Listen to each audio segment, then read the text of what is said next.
Fox 4, Kansas City's 24-hour news channel. This is a Fox Sports presentation.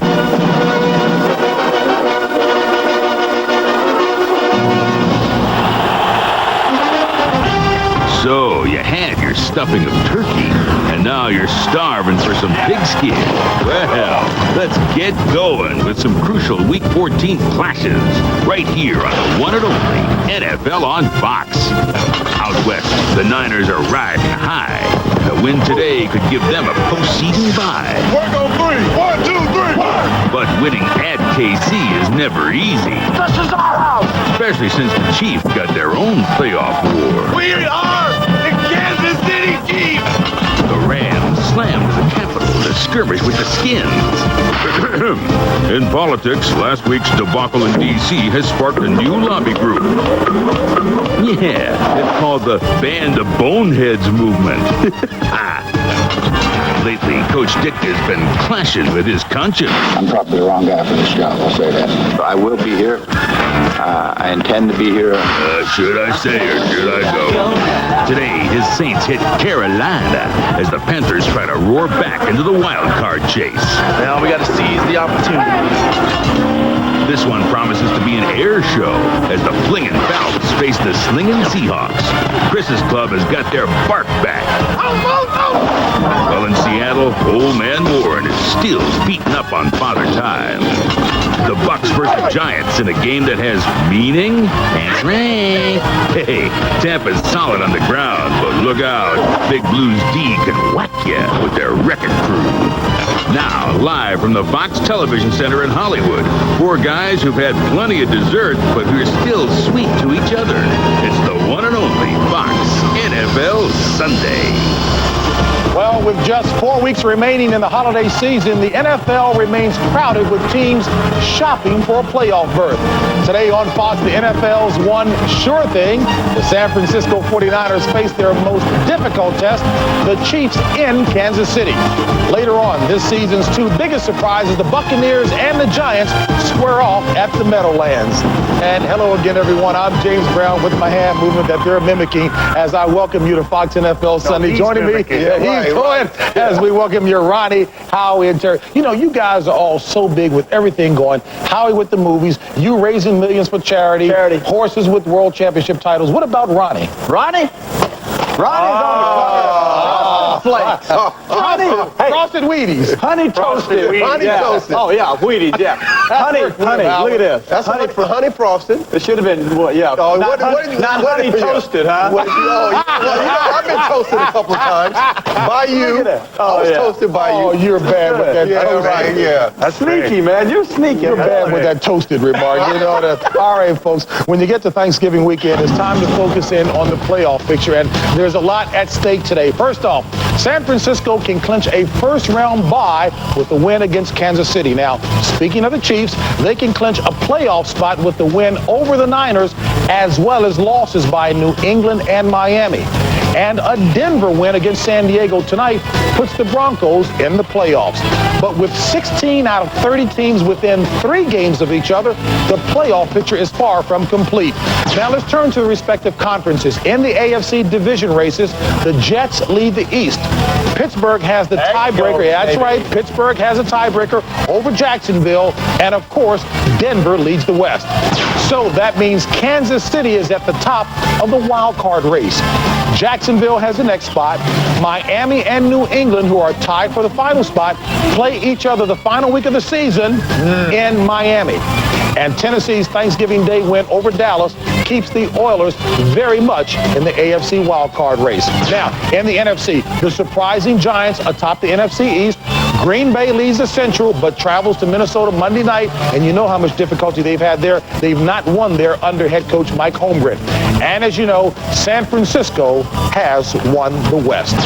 All right, the wild card race shapes up this way. Minnesota and Tampa Bay are in the driver's seat, but both are very much alive in the Central race. After that, Washington would get the third spot, but Detroit, which has won 3 straight, is just 1.5 game back, with Carolina, Philadelphia, and even Dallas all still with the shot. Well, with all that happening, you're probably not going anywhere for a while, so let's get to our Snickers Fox Watch. As you saw, San Francisco is looking to clinch a first-round bye today, while a Chiefs win with some help could put them in the playoffs. Pat Summerall and John Madden are at Arrowhead Stadium, and good afternoon, gentlemen. Good afternoon, JB. It's 43 degrees, overcast, right now some light rain, but that's supposed to be over by the time the game starts, so that shouldn't be a factor. Injuries, well, the 49ers will welcome back Tim McDonald, who's missed a couple of games with a bad foot. For the Kansas City Chiefs, Kimball Anders, their fullback, is out with an injured ankle. And a lot of people have been asking about Jerry Rice, the great Jerry Rice. And if yesterday at practice was any indication, he'll match his target date of December the 15th. That's when he says he'll be back. This is just a few moments ago before the game here at Arrowhead. So he looks pretty good, and indeed it looks like he might make it. Now, as far as this game today, it's one of those games, we think at least, that'll be won in the trenches. Yeah, and I love that kind of football because it usually is won in the trenches where, which line is going to dominate the other line. And when you look at this matchup here today, we have two good lines generally, but specifically inside we have a great matchup because the strength of the Kansas City offensive line is their three inside guys. Wilt Shields, their right guard, Tim Grunhard, their center, Dave Zott. This is the strength of their offensive line. Now, if you look at the 49ers, the strength of their defense are these two defensive tackles, Bryant Young, Dana Stubblefield. So what we have here is, these three guys against these two guys in the middle, and who wins that battle is going to go a long ways in who wins the game today. That is a battle we'll be watching. Now let's send you to Washington and Paul Kennedy. Thanks so much, Pat. As the Rams arrive in Washington for the first time in 10 years, as you can see, there is rain in the forecast. Redskins fans concerned that their team might hit the wall as they did a year ago when they faded in the second half of the season. It was at this spot last Sunday night that Gus Frerotte literally hit the wall. The Redskin quarterback attempting the first ever Jack Kent Cooke Stadium lead came up a bit short. Jammed his neck. He is healthy. Will start for the Skins today. The more conventional ramming speed will come out of fullback Larry Bowie, who is healthy again after ankle problems, and Terry Allen. St. Louis has dropped 8 in a row. It's the Redskins and the Rams as we go on to Charlotte. Here's Tom Brenneman. Paul, thank you. The Saints and the Panthers today in Charlotte, and another quarterback for Mike Ditka. In fact, the Saints have served up more quarterbacks already this season than a bartender does hurricanes at Pat O'Brien. Take a look at this. It started with Heath Schuler, went on to Danny Werfel, Doug Nussmeier, and now Billy Joe Hobart, the starter today, trying to cut down on turnovers, which have killed the Saints all year. And JB, by comparison, the Saints have used more quarterbacks this season than there have been head basketball coaches at the University of North Carolina in the last 54 years. And we know there haven't been many of those. Only the second change. All right, folks, for those of you not getting an early game, you'll see either the NFC East leading Giants hosting the Buccaneers or Atlanta at Seattle as we come back inside to the Fox Television Center. Howie, so much has been talked about the Washington Redskins. A lot of young offensive talent still needing some maturity, maybe some veteran leadership needed here and there. But are the Redskins ready for primetime postseason play? Well, they haven't shown that as of yet, JB. They need to develop a consistent running game to take the pressure off the quarterback. It seems like it's an old story in the NFL. Everyone seems to need to run the football to protect their quarterback, and today's no different. They expect them to run at Kevin Carter. Bowie being back at fullback is a big key. The Redskins need a dominant defensive lineman. They do not have one. You have to have one. You look at San Francisco, they've got four. They've got four guys that get after the quarterback. Over 250 sacks on the defensive end position for the San Francisco 49ers. They don't have anybody. They rely solely on those cornerbacks and the safety rolling up. St. Louis team is a disappointment. Unlike the New Orleans team that Mike Ditka inherited, this team has some talent. They have not realized that talent. Yeah, but you got to look at Bud Carson, the defensive coordinator. He will make some problems for Gus Frerotte at the quarterback spot. I know for a fact that he's going to do a lot of blitzing. He's going to come after Gus Frerotte and make him make good decisions with the football. On the other hand, Gus Frerotte on third down, they have to get the ball to Jamie Asher. Now that Leslie Shepard's out of the game, Terry, it's very difficult for this football team to move the ball. Well, after the Beavis and Butthead act that we saw call the other night. Washington could, well, you can always go back, listen, and look at one game a year and say, this cost us a playoff. You can almost always do that. You can't make bonehead mistakes like the quarterback made. Bud Carson will drive him crazy today. Henry Eller to the post. You beat Bud Carson's defense by going deep. Howie also made a point that Washington's defense doesn't really give them good field position very often either. No. All right, folks. Here's a look at what's happening around the NFL. Bobby Beathard is frustrated in San Diego. Last year, he forced out Bobby Ross, his head coach, and since appearing in Super Bowl 29, the Chargers are a sub-500 team. Now, the hottest NFL rumor last week was that Beathard was unhappy with his new coach, Kevin Gilbride, and was considering the general manager spot in Seattle. Now, when asked by Fox about the rumor, Beathard said, quote, the way this season is going, who would want me? And if things keep up, I could be out of work and living next to Howie Long in Montana. Did he give you one of them categorically denied type things? Didn't say categorical because you don't like that. I can't spell it, but I like it. All right, folks. And on Tuesday, Miami's Jimmy Johnson will meet with troubled running back Lawrence Phillips. Now, if Jimmy Johnson likes what he hears, Phillips could become a Dolphin immediately, signing for the league minimum, which in his case would be less than $10,000 per game. Well, we've just gotten things started going here. Here's a look at what else is on tap for today's show.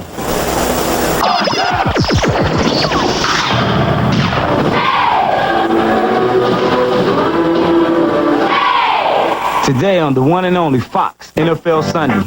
Throughout his stormy NFL career, Andre Rison, I'm talking about Spider-Man, has had problems wherever he goes. Now, with a new nickname and team, Andre's back, weaving his way through defenses. Pam Oliver spins a tale or two with the Chiefs' superhero receiver. And, hey, seeing a barber can be a little scary. Imagine how two guys named Tiki and Rondé feel. The Barber twins have been teammates their entire lives. Now they're on opposite sides for the first time. One question, who's mom gonna root for? So, pull up a chair and sit still. It's time to meet the Barbers. Then. Next on Fox NFL Sunday. You see them strutting their stuff every Sunday. But hey, these women have a lot more going on. When the cheering stops, there's another world to the sirens of the sidelines. Stay tuned as we expose the secret life of the NFL cheerleader. Coming up, coming at you. On the Fox NFL Sunday. NFL Sunday is brought to you by Snickers. Not going anywhere for a while? Grab a Snickers. Hungry? Why wait? By Pizza Hut. Enjoy today's game with the Edge Pizza, new from Pizza Hut. 16 pieces of pure toppings. Have you been to the Edge? By Energizer. Long-lasting Energizer batteries keep going and going. And by Porsche, who wish to remind you there is no substitute. Terry Bradshaw's favorite part of the show, the Porsche Quarterback Report. Well, Neil O'Donnell, I didn't even know he was starting. Steve Young, that's good. Dilfer George, what's he doing on there? Where's Bart? I'm going to go with Steve Young today. Ah, you like Young of the 49ers, huh? Okay, I can change it. I'll go with O'Donnell. I really could care less. After this. As we welcome you back to Fox NFL Sunday, time now for our Fox Energizer Playbook. And as you recall, last Sunday, Green Bay Packers quarterback Brett Favre effectively changed his cadence, or the way he calls his signals, to get the Dallas defense to jump off sides.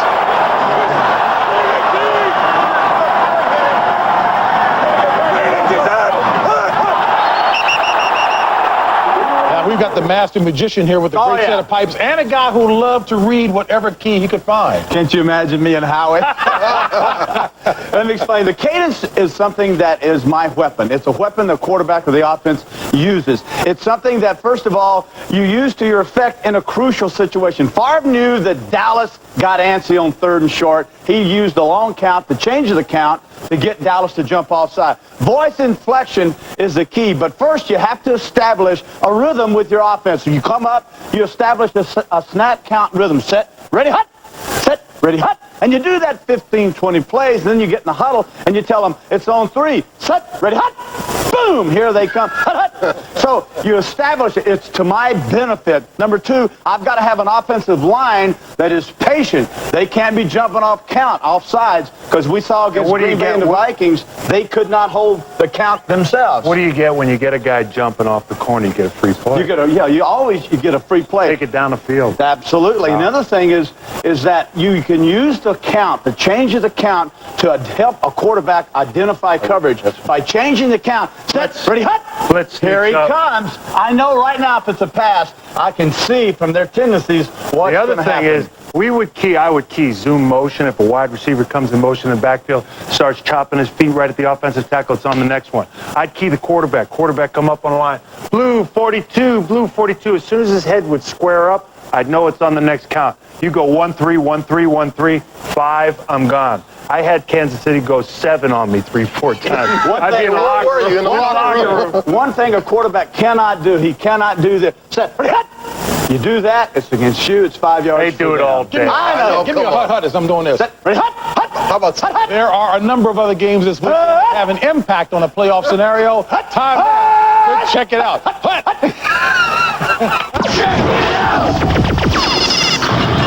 4 games to go and playoff thoughts fill the air. In the AFC East, the Jets are burning it up. Last week, Keyshawn turned a career best and now takes his act to Buffalo. But recently, the Bills' Big D has grounded the Jets. The Patriots are in hot pursuit and host the hapless Colts. Lately, when Drew's crew doesn't come through, the Pats' defense has picked up the slack. Miami's hopes are still alive, while Oakland's role is spoiler. Dan's been down the playoff road before, but when the fish come to Oaktown, the Raiders know the score. In the AFC Central, the Steelers and Jags are clawing at the top. This week, the bus rumbles into Arizona, and he doesn't intend to stop. Jacksonville hopes to pull away as Baltimore comes to town. The Jags look to keep their home streak alive, but in their last 3 against the Ravens, they barely survived. The Bengals traveled to Philly to face the Eagles. Boomer's got these cats on a roll, but the Eagles and young gun Bobby aren't ruling out a wild card shot.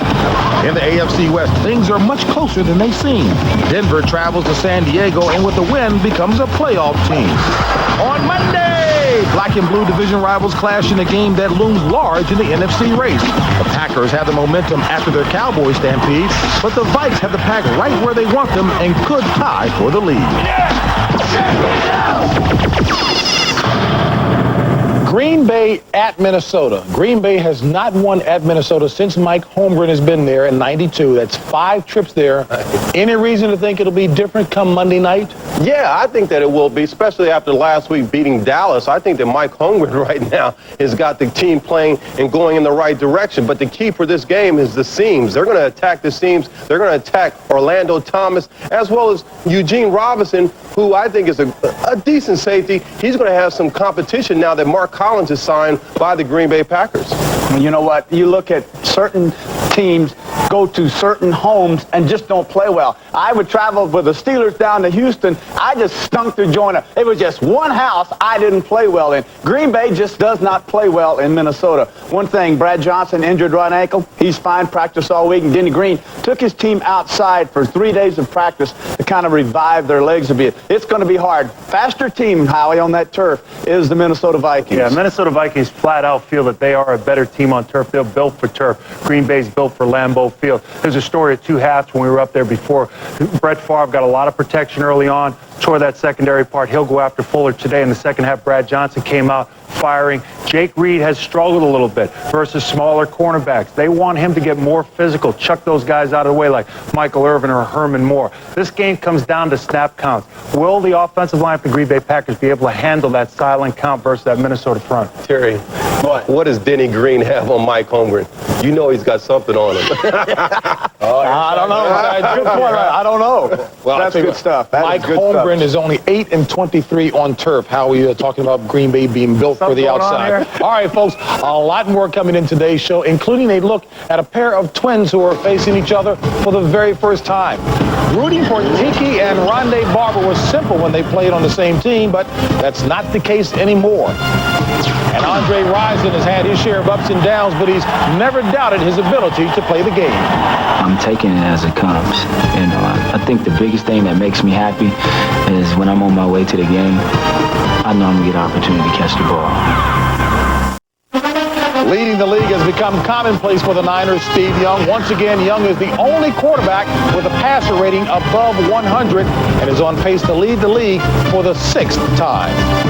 As we welcome you back to the Fox Television Center here in Studio 7. Well, today in Kansas City, the Chiefs host the 49ers.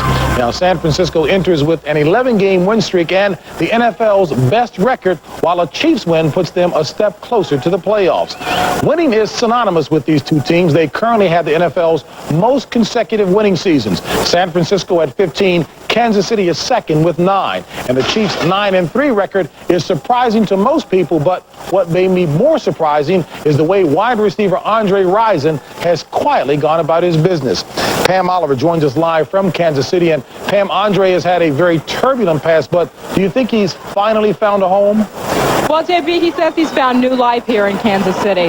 Now, a few people would disagree that Andre Rison is one of the best receivers in the game, but historically, talent alone hasn't quite been enough to keep him in good standing the many places he's been. And we're talking 6 teams in 9 years.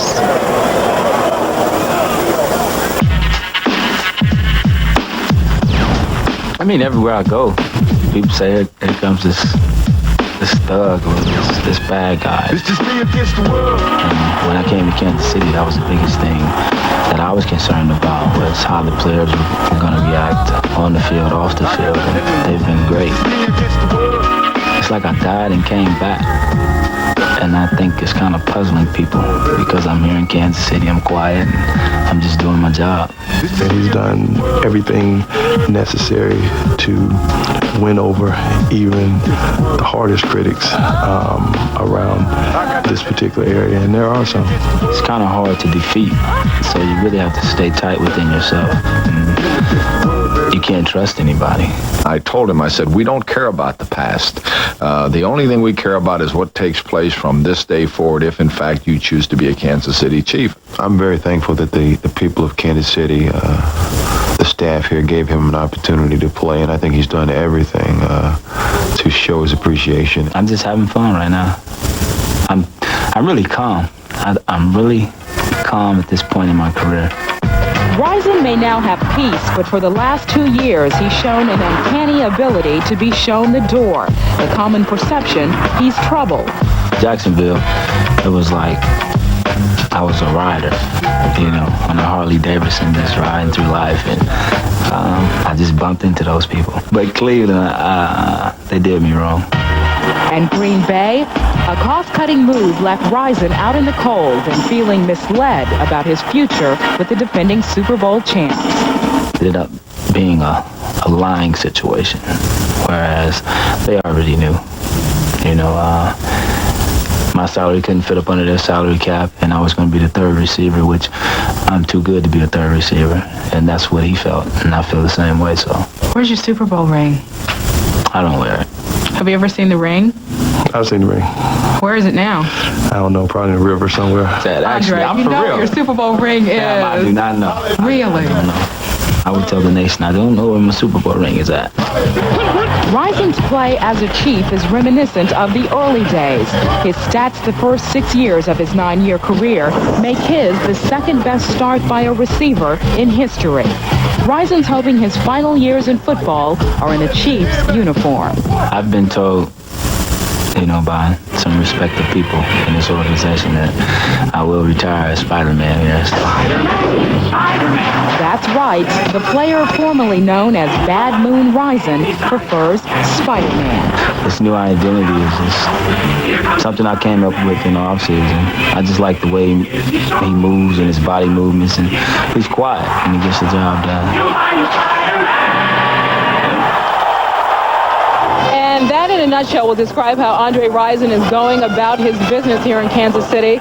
He hasn't given anybody anything to talk about except perhaps his play on the field, and he's playing some of his best football in years. To further demonstrate his commitment to making things work here, he's even purchased a home, anticipating staying for a while. And JB, if there's more you want to know about Andre Rison's career or football travail, he'll have a new rap CD coming out next summer with a book to follow, and I know you will be first in line. No doubt about it. But Pam, before I let you go, Marcus Allen still a very fine running back? I just wanted to get a little reaction, that's all. JB. All right, Pam, thank you very much. All right, let's talk a little bit about this game. TB, after you collect your composure, teams fighting for a home field advantage historically have not done very well. My question is not having to go to Green Bay sufficient inspiration for San Francisco to play well today against Kansas City? I want to play well right now for the remaining part of the season. I want to establish home field advantage throughout the playoffs because that, to me, is the key. And when this game, Kansas City, all the incentive in the world at 9-3, the number one team out there for a wild card spot. They've got the 49ers at home. 49ers have not seen a defense quite like Kansas City, Howie and Ronnie. 49ers have yet to really have to use their passing attack to win a football game. And Coach Mariucci plainly has stated, we might need to be tested with our passing attack to get ready for the playoffs. Carter and McMillan at corner are going to absolutely drive, I think, the young wide receivers Stokes and Owens crazy on for the 49ers. That's right, Terry. But, you know, one of the things that Marty Schottenheimer says, we got to ball up our fists. Last time they played Denver, they balled up their fists. They got after them. They're even in their first 20 plays, they're running 4 straight running plays. They want to run right up the middle. They want to attack these guys. And you know what? They like to barbecue in Kansas. The number one run defense. Right at them. And you know what? They like to barbecue. Marcus Allen said, look, you know what? I'm going to chip some ribs. I'm going to chip, the tight ends are going to chip some ribs. Look for Marcus Allen to attack these guys, help them blocking the defensive I don't think I've ever seen Pam Oliver blush. Speechless. I'm going to go ahead with it. Hey, Pam.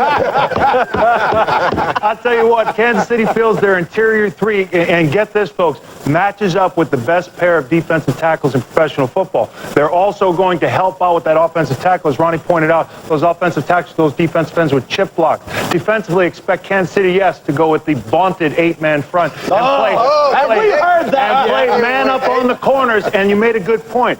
Kansas City wants to force the San Francisco 49ers to beat them with their passing game. That offensive line is big and physical on the run, but can they move on pass protection versus multiple blitz? Hey, is Kansas City going to win today, Ronnie? Come on, step out on that. The spirits say that. I know, let me tell you. What does the spirits say? Go ahead, say it. I think Kansas City's got a great shot. Who do you like? Who do you like? I think they'll beat them. I think the Chiefs win this game. All right. Absolutely. I'm with you, Terry. We'll leave you out of this because we know you don't have the guts to stand up and make a statement. I've got a book signing appearance. All right, folks. I think you look very cute with that little flower tattoo on your neck, though. You look quite nice with that. Anyway, folks, today at the Meadowlands, Andre Rison had one. It's the Tampa Bay Buccaneers against the NFC East leading New York Giants. The Giants are a game up over the Redskins, while the Bucs are just one back of the pack in the NFC Central. Now, for one family, this game is more than just a big step in the playoff race. The Giants rookie Tiki Barber and his identical twin, Tampa Bay rookie Rondé, are on opposite teams for the first time. Both have had varying degrees of success this season, but just playing in the NFL is an achievement that makes a mother proud.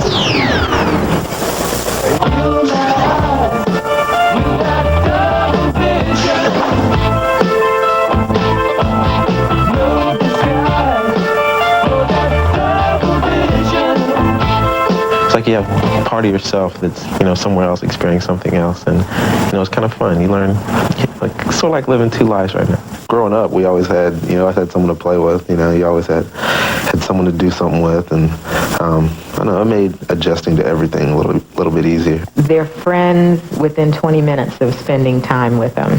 They had them down cold. There was no question about it. But I'll tell you quite honestly, there are still some family members who cannot tell them apart, even after having Thanksgiving dinner at the same table with them. It's like, okay, which one is just sitting beside me now?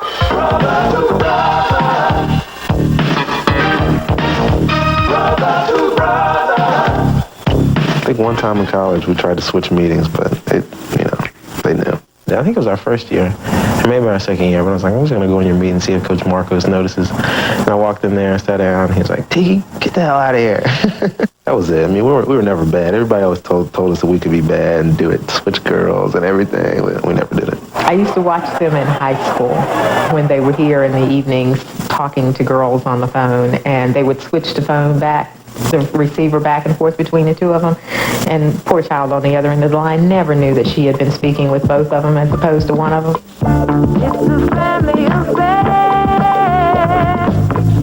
they're premature babies, and they were born with some of the handicaps that premature babies have. They had some breathing problems. The last time either one of them had a seizure, they were in kindergarten. And it's been anything I want to do, I'm going to try it. Hand off Tiki Barber. Barber off tackle. Barber still on his feet. Touchdown! And it's going to be caught, juggled, intercepted. At the 10, Barber 15, 20, 25, 30, 35, 40, Rondé Barber 45 and knocked off his feet. We never competed directly with one another, but I think we were competitive with each other's successes. We were competitive not against each other, but, you know, for each other. I think we, it seemed like whenever he was doing something good, I felt like I had to do something good. It helped push us. You know, we pushed each other indirectly. If you're asking, you know, who's going to win the 40, Tiki was a little bit quicker than Rondé. But when you take those two kids and you put them out there for what they did, you know, they were both good in the position that they played. Graduation day. That was the happiest day in my life, and that sounds so trite. But they worked hard to keep their grades up, and they did a good job. They never lost sight of what was going to take them through the rest of their lives. The sports and the other things that came was just a means of helping them get to where they ultimately wanted to be. And when their names were called at graduation, that was to me a validation of them knowing exactly where they wanted to go and how to go about getting there. Nice piece indeed. Yeah, two good kids. You know, Mrs. Barbie did an outstanding job. Tiki threw out the first pitch at Dixie Little League for us last year down in Charlottesville, Virginia. Great kid. He's a game. I think he's a game time decision. Rondé is inactive today, and that's a big key because these two teams are a mirror image of one another. Offensively, they have the big pounding back with Allstott and Way. Way is the key to this Giants offense, but they go with the changeup with Tiki Barber. Both teams defensively want to force the opposing quarterback to beat them. It seems like it's a reoccurring theme every week. People have a suspect quarterback who can't make decisions, and they want to force that quarterback to beat them. Bradshaw wants me to ask you, who do you like in this game? I like Cannell. I like Cannell to make the right decisions in this game. I really do, because the Giants have better cornerbacks. Is he quick? Is he quick? All right, folks, there's a lot more coming in today's show, including a look at the women who play a part every Sunday to your football experience. Weekends are showtime for cheerleaders in the NFL, but there's a lot more than meets the eye for many of these talented women. Time to find out what goes on in the secret lives of NFL cheerleaders. Throughout the years, NFL cheerleaders have provided a colorful addition to the sidelines. Now, we may have grown accustomed to seeing them every weekend, but we know very little about what goes on during the week when they're not cheering. That is, until now, as we present the secret lives of the NFL cheerleaders. Hi, my name is Nikki Hale with the Dallas Cowboys Cheerleaders. Have you ever wondered about the life of an NFL cheerleader off the sidelines? Well, you're about to find out. So let's get started. Hello, baby!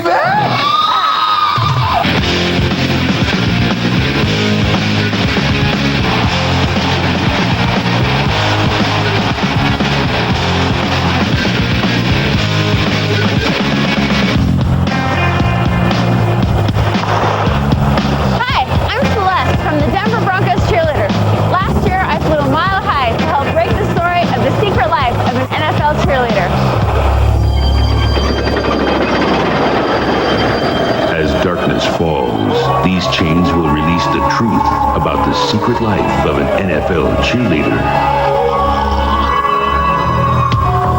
Most people may know me as an Atlanta Falcons cheerleader, but that's just my part-time job. My full-time job is a funeral director. Come with me and I'm going to show you a little bit about my job. Higgins Funeral Home. Our chapel seats a little over 300 people, but they can move their fingers. This here is a mahogany casket. Going on the first call is when we receive what is called a death call from someone, which means they have deceased. When I first started cheering, a lot of the girls wouldn't touch me because they were like, oh, you touch dead bodies, I can't touch you. I eventually want my own funeral home one day, and, you know, I think they all are behind me, 100%. Back east, Caitlin Maryland of New England teaches the children well. To the critics who say cheerleading is an insult to feminism, get with the times. Absolutely not. It is pro-women. We are out there supporting our team in the limelight, showing how athletic and versatile we are. Right here in Denver, 2 of my teammates continue to take a stand against the stereotype. Hi, I'm Lisa Corbell, and when I'm not cheering for the Denver Broncos, I'm crunching numbers here at Maloof & Company as a CPA. I love working with numbers, and the fact that people meet me and they say, I can't believe you're a CPA, that's insanity. Well, it's not really. When I'm not cheering at Mile High, I'm hitting the books at the University of Denver College of Law. Measures giving reasonable assurance that all lawyers conform. Off the field, wow, I'm in law school. I have a family, 2 little boys and a husband, and I keep busy. If you're looking for a good attorney, how about Julie from the Jacksonville Roar? I'm going for law in a law one. I'm going for law in a law one. I really enjoy courtroom work because it is a challenge, and you have to use your brain to come up with all these arguments and make your position as strong as you possibly can. A couple of Washington women are next. Hi, my name's Janae. On Sundays, I'm a Washington Redskinette. Monday through Friday, my life is here.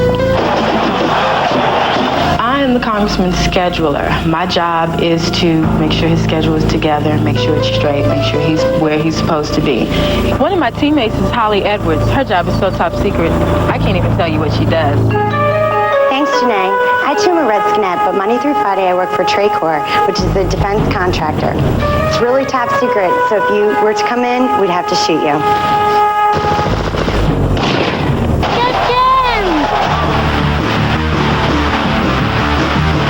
Athena of the St. Louis Rams cheerleaders has taken the Show Me State slogan to heart. I'm an intelligent woman. I have a bachelor's degree in sign language interpreting, so I have the best of both worlds. So do you think that's an insult to feminism? That's the story from St. Louis. Let's send it back to Celeste. In Oakland, there's always a commitment to excellence. I got a letter from the Raiders advertisement. It said they're going to have a Raiders tryout. So I just went on and tried out. My husband encouraged me, and I didn't think I could really do it because I was deaf. I couldn't hear the music. And I hope the public realizes they can do anything that they try as well, as long as they just have confidence in themselves. Hi, I'm Leah Goodwin, Dallas Cowboys cheerleader. On Sunday, you'll find me on the sidelines cheering for the boys, but during the week, you'll find me here as a financial service representative. A few simple steps toward a secure future is your retirement plan. Well, you have my card, and if you need anything, just give me a call. Okay. I will. Thank you. All right, thank you. Well, that's it from the Rockies, but remember, the women of the NFL have something to say. Goodbye.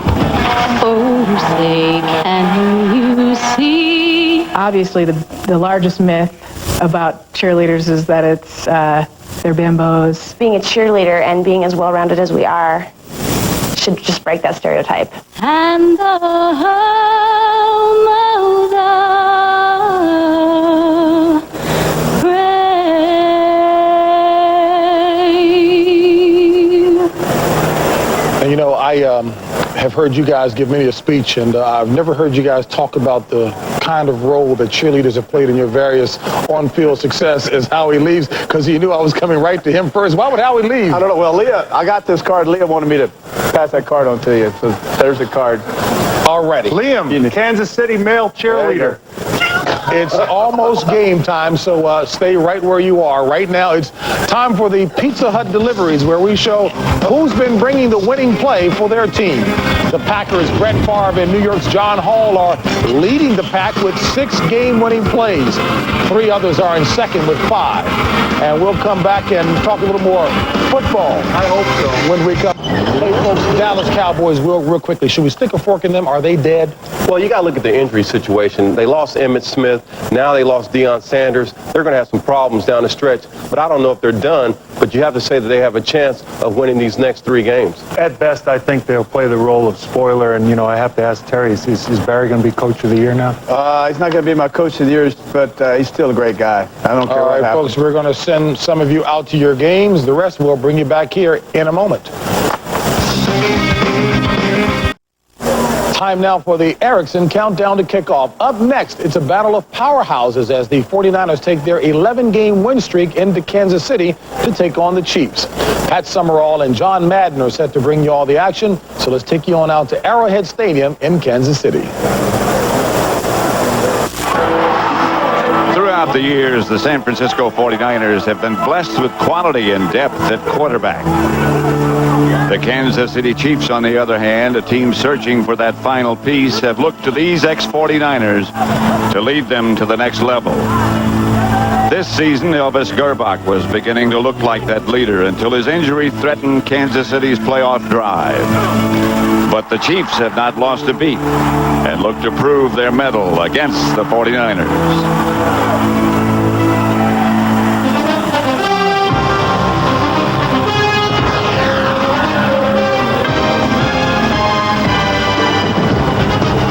Arrowhead Stadium, a sea of red. The national anthem.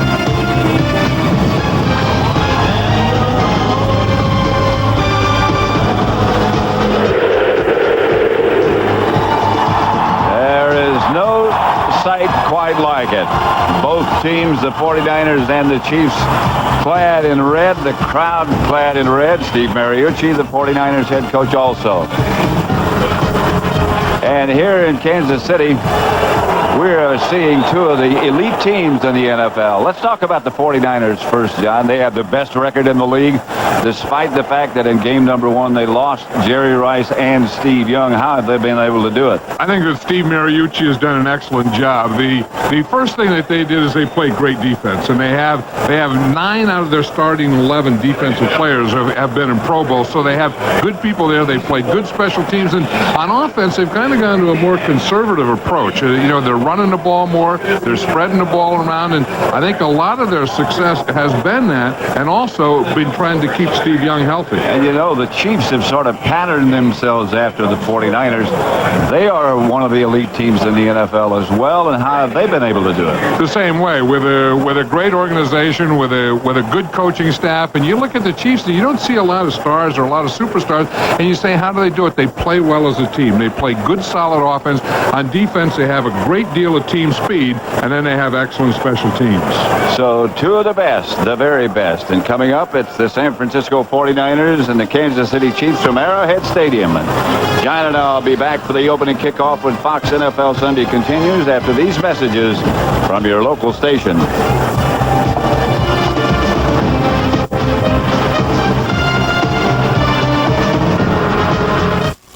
You're watching Fox NFL Sunday.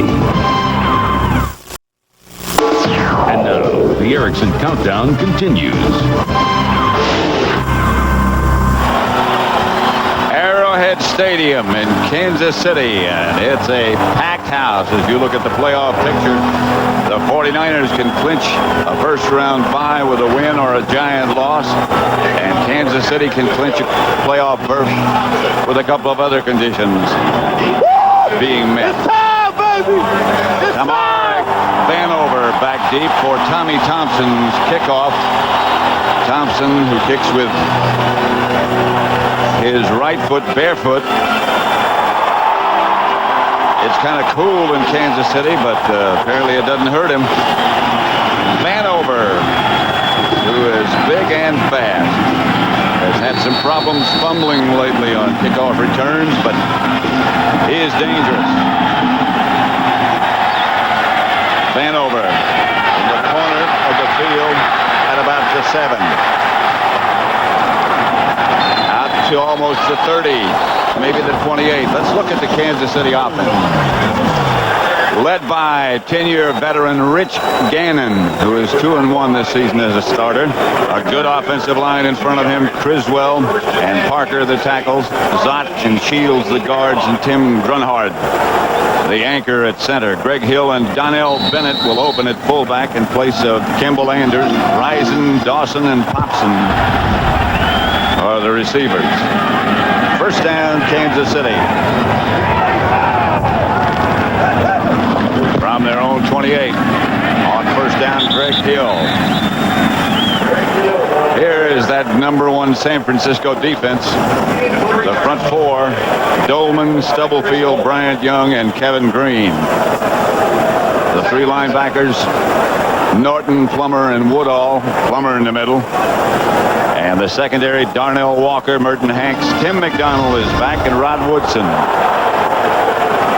2nd and 7. Hill got 3 on the first carry.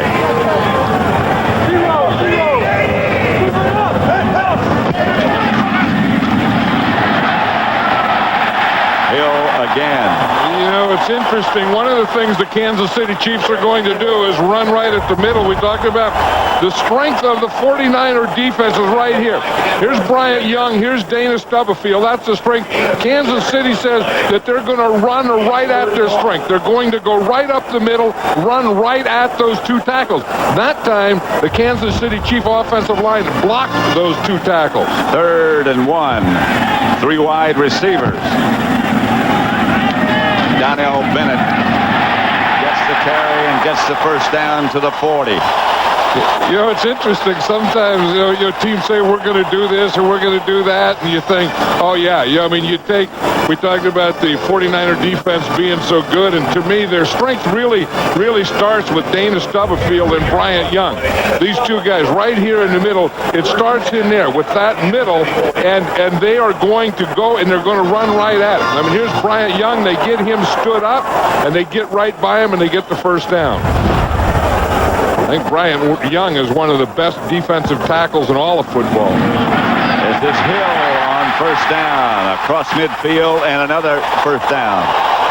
Stopped by Woodson. You know, the Kansas City Chiefs are one of those teams, and Marty Schottenheimer is the coach. It kind of goes into every game to prove something. You know, it's kind of like, you know, we're the underdog. These guys, you know, they've been in Super Bowls. They say they're better than us. You know, they say, you know, the NFC is better. And he makes, you know, kind of us against them mentality up for every game. Plus going against the best defensive unit in football, perhaps. And I think this is a great barometer for both of these teams to see where they stand.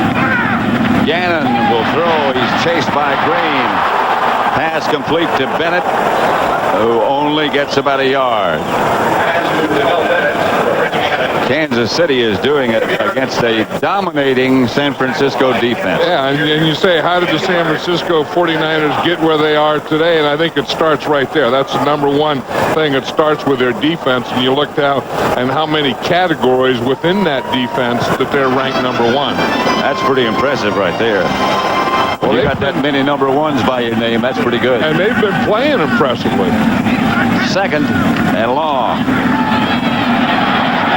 Greg Hill gets only a couple. I think they finally figured out what they're trying to do there at that running game is run up the middle, and they got a little more stout in there. And you're going to see here. You see these 2 tackles here. They're going to start standing things up, and they're going to start plugging up here in the middle more. You see here they've won that battle on the line of scrimmage. You see they try and get movement on that. They didn't get any movement. In fact, the back ran right into one of his own guys. On 3rd down, they need 7 for a first. Gannon going deep. Got a man. Incomplete. That's good coverage. Andre Rison. And that's it. Anytime you get Tyrone Drakeford at corner, and that's what the 49ers do in nickel, and you get this situation, that's where they're going to go. If there's anyone that's susceptible to getting beaten deep, it's Tyrone Drakeford in this secondary. Andre Rison is the top receiver in the Kansas City Chiefs, so they take their best receiver against the guy that is most susceptible. And that pass was a little bit short. If he throws that another 6 inches or so, that's a touchdown. That's a touchdown. You're right. Aguiar's punt to Owezeke.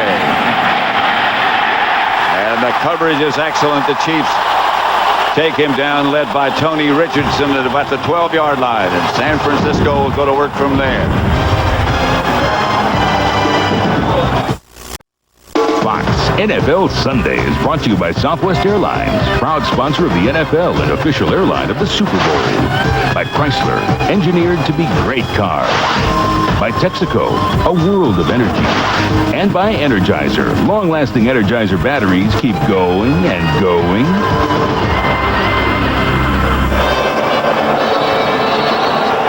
Arrowhead Stadium. Not an empty seat anywhere. The 49ers road record 5-1. The Kansas City home record 5-0. Something's got to give.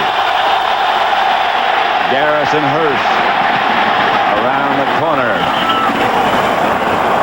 Picked up good yardage. Let's look at the San Francisco offense led by Steve Young. 13-year career, 64.7 completion percentage, the highest of all time. Big offensive line in front of him. Deese, Brown, Dahlman, Gogan, and Strafford. Two guards particularly big. Garrison Hurst, William Floyd, Stokes, and Owens, the wide receivers, and Brent Jones, the tight end. Hurst got 6 at 2nd and 4. Two tight ends set up for the 49ers. Here's Steve Young. Incomplete for Owen. Slightly behind him, but he could have caught it. Kansas City defense. Williams, Phillips, and Booker, the front three. Outstanding linebackers. Derek Thomas, Davis, Edwards, and Simmons. Acquired from the Packers. Hasty and Carter, the cornerbacks. Woods and Reggie Tung. The secondary, 3rd and 4. You know, at one time, the strength of this defense was really the secondary, but I think this year it's changing to the strength of this Kansas City defense maybe being the linebackers.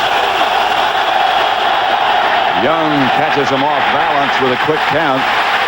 And down he goes. Taken down by Dan Williams. That's the thing the Chiefs wanted to do, is stop the run, get him in long yardage, and then tee off on Steve Young. You know, for years we heard, you know, you play the 49ers, you have to control Steve Young, you have to stop the pass. The Kansas City Chiefs defense is playing this game to stop the run, put Steve Young in passing situations, and make Steve Young beat him with the forward pass. Thompson back to punt, standing in his own end zone to Vanover. Back for the Chiefs. Not his best effort. Can be, should be returned, and is returned. Amari Vanover inside the 49er 40. And out of bounds at about the 38-yard line. A 38-yard punt, 12-yard return by Vanover. There was all kinds of action on that punt, wasn't there? There was action on the sideline. There was action on the field. They just kept playing. Marty Schottenheimer. His team's always thoroughly prepared. Look at what they do to those gunners. You know, those outside guys on cover.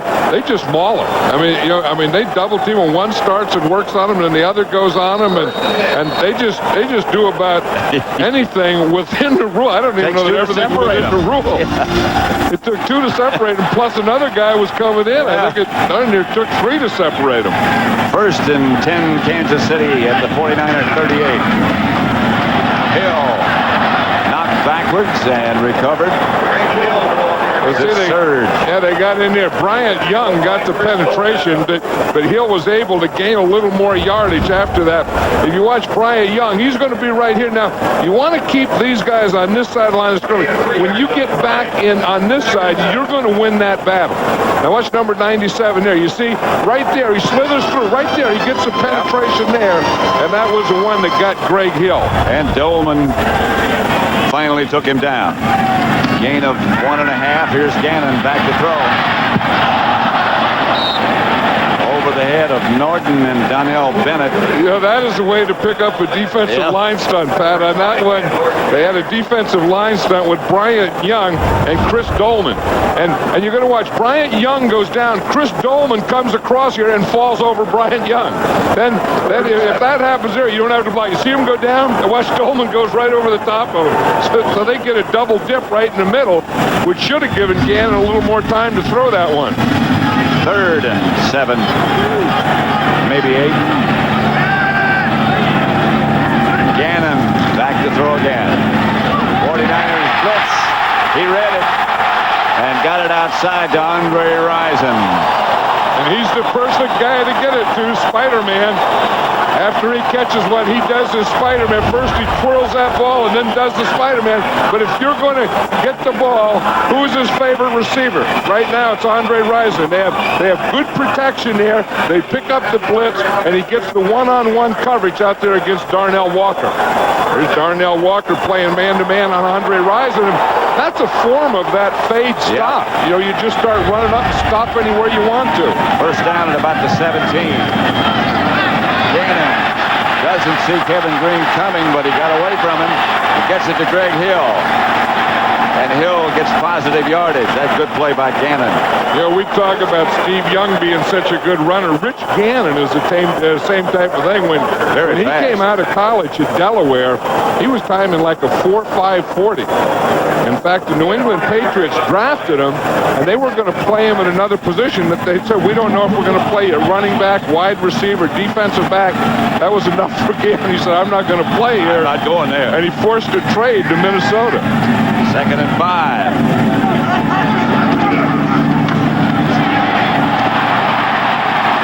Hill again.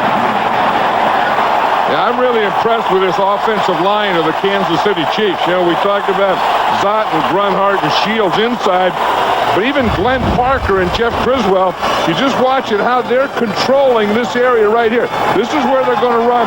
So these guys have to control these guys to be able to get the ball in there. Watch how they do it. You see they take off, they catch him, they pin him. Ted Popson, the tight end, gets a block also, but they didn't get any penetration the 49er defense did. 1st and goal at the 6. Gannon looks. Incomplete. Gonzalez was in the game in place of Greg Hill. And that was for whom the pass was intended.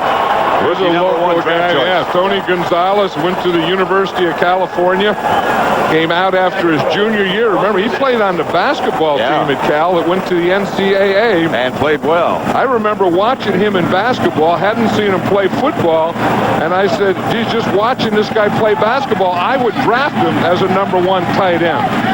Marcus Allen is in the slot to the left. Touchdown, Rison. Watch his Spider-Man move on the goalpost he puts. He's going to go put Spider-Man right on the goalpost. Stuck to the goalpost. Andre Rison, you know, he takes a lot of things and they say that he's not this and he's not that, but I'll tell you what he is. He's a heck of a good football player, a hard practice player, and a great competitor. Watch him. Here he is. Anytime you get this matchup every year, here's Andre Rison here. They know that they have one-on-one and a press coverage. He just gets to the outside, gets a step, and now Gannon can lead it not only up over, but to the outside. Stoyanovich extra point makes it 7-0 Kansas City. The Chiefs over the 49ers early.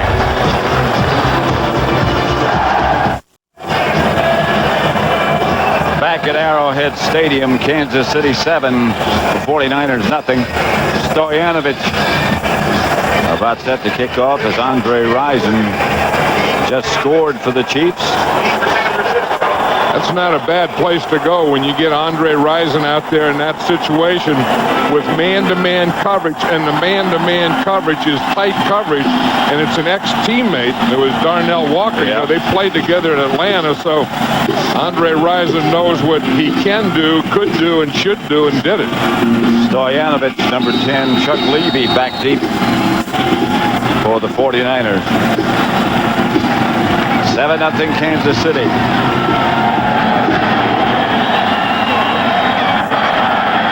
Levy.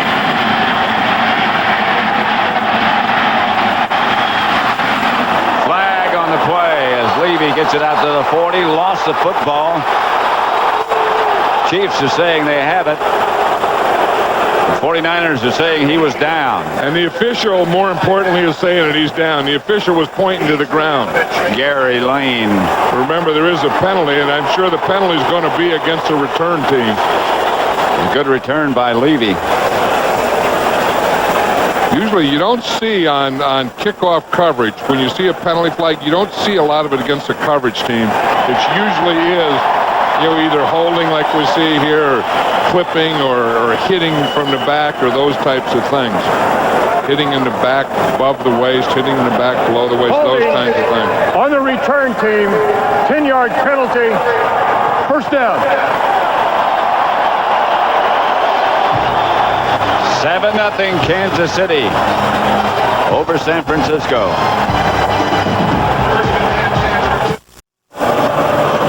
Arrowhead Stadium in Kansas City. Pat Summerall with John Madden. 7-0 Kansas City leads the 49ers. Steve Young surveys the defense.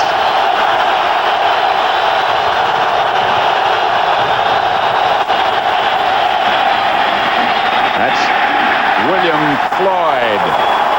And right now from McDonald's game break, let's return to James Brown at the Fox Television Center in Hollywood. Pat, Washington is one game behind the Giants in the East. Game opening drive, play action for Larry Bowie.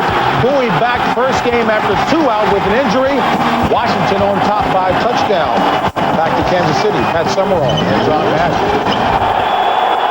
Back for those teams that are still involved in the playoff hunt. Every game is a must game from here on in. Young, look out. Flag on the play. I think the whistle blew before the ball was snapped, Pat. And Steve Young's hurt. Yeah, and that play shouldn't have even happened. I think it has to be a penalty against the offense illegal movement because the official on this side did blow his whistle, and he waved it off, and no one stopped. Especially no one stopped from that other side that hit Steve Young from his right side, which being a left-hander is his backside. Yeah, he hit him right in the back. You're going to see Steve Young turning to our side here to his left, not feeling that pressure coming from the backside, and did he get loaded upon. Watch Anthony Davis, number 50, comes from his backside and just unloads with his helmet right in Steve Young's back. But again, the officials stopped that play, Pat, before the ball was snapped.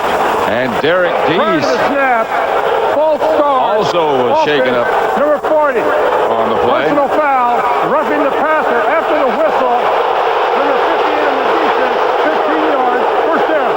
Yeah, see what they're saying is when William Floyd moved, then that stops because it's illegal motion, and the officials did stop the play, so there was no play at all. So Anthony Davis kept coming after the whistle blew, the whistle that stopped the play. You see, you're going to see right now the whistle is blowing. There is no play. You see, Steve Young is just standing there. Anthony Davis comes from his blind side and hits it from the back. Now, I will say the guy that blew the whistle, the official blew the official. Unnecessary roughness, not roughing the passer. First down. Yeah, because there was no passer, because there was no play, because the whistle blew before the ball was even snapped. Steve Young just standing there, hitting the back. That was a whipsaw. Derek Deese was taken out on the play ball also. And I was saying that the official that blew the whistle was down here on this side. Anthony Davis came from the opposite side. Now Frank Pollock. The 49ers have had more problem at that offensive left tackle than any position on their team. Yep. That's Garrison Hurst. And very little gain. Stopped by Tom Barnett. Tom Barth is an interesting story. He was an offensive lineman. He was an offensive lineman for the Chiefs, and it didn't look like he was going to make it as an offensive lineman. And Gunther Cunningham was a defensive coordinator, looked at him on defense and said, you know, if you're not going to keep him over there, if you're not going to play him over there, I will play him. So he's playing defense, the guy who started out as an offensive lineman. Second and long. This is Hurst again. Out of bounds just outside the 30, about the 32.5-yard line. One thing that's very impressive about this Kansas City defense is the way that they pursue and gang tackle. I mean, if you had to say, you know, at linebacker, you know, who has the most speed in the league, I would think it would be the Kansas City Chiefs. They make the field look smaller. Because they just fly to it. I mean, you know, Derek Thomas for years was one of the fastest guys in football, and now Anthony Davis is faster than him, and so is Donnie Edwards, the other two linebackers. Frank Pollock now remains at left tackle. 3 wide receivers. This is where Steve Young likes to try and find Brent Jones. He also likes to run. And find a first down. He was hit after he slid and no flag is thrown. Donnie Edwards got the shot and got up and started to wave his arms in the air like I didn't do anything. Yeah, well, Steve Young, that doesn't make a lot of sense to him because they tell you if you go head first, they can tackle you. If you go feet first, supposedly you are giving up. The ball is going to be spotted right there where you go down and they can't touch you. That's feet first. And he says every time he goes feet first, he said that's supposed to be the rule. He does it and they still come in and clobber him. First down. There's a guy who'll know where the markers are, Steve Young.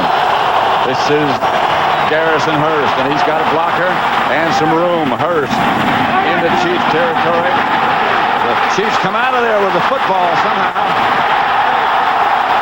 Reggie Tongue took the ball away from Garrison Hurst. And the 49ers are saying he was down. I know it. They're all spotting and saying that he was down or out of bounds because it happened right there on the sideline.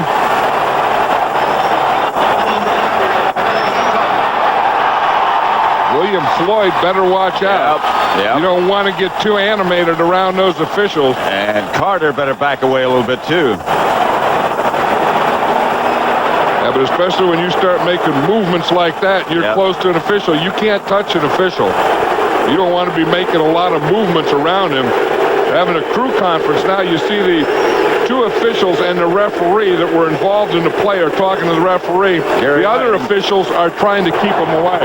The ball is ruled down by contact. First down. Well, we can look again. Well, there's Garrison Hurst, and you see right there as he goes down, the ball comes out.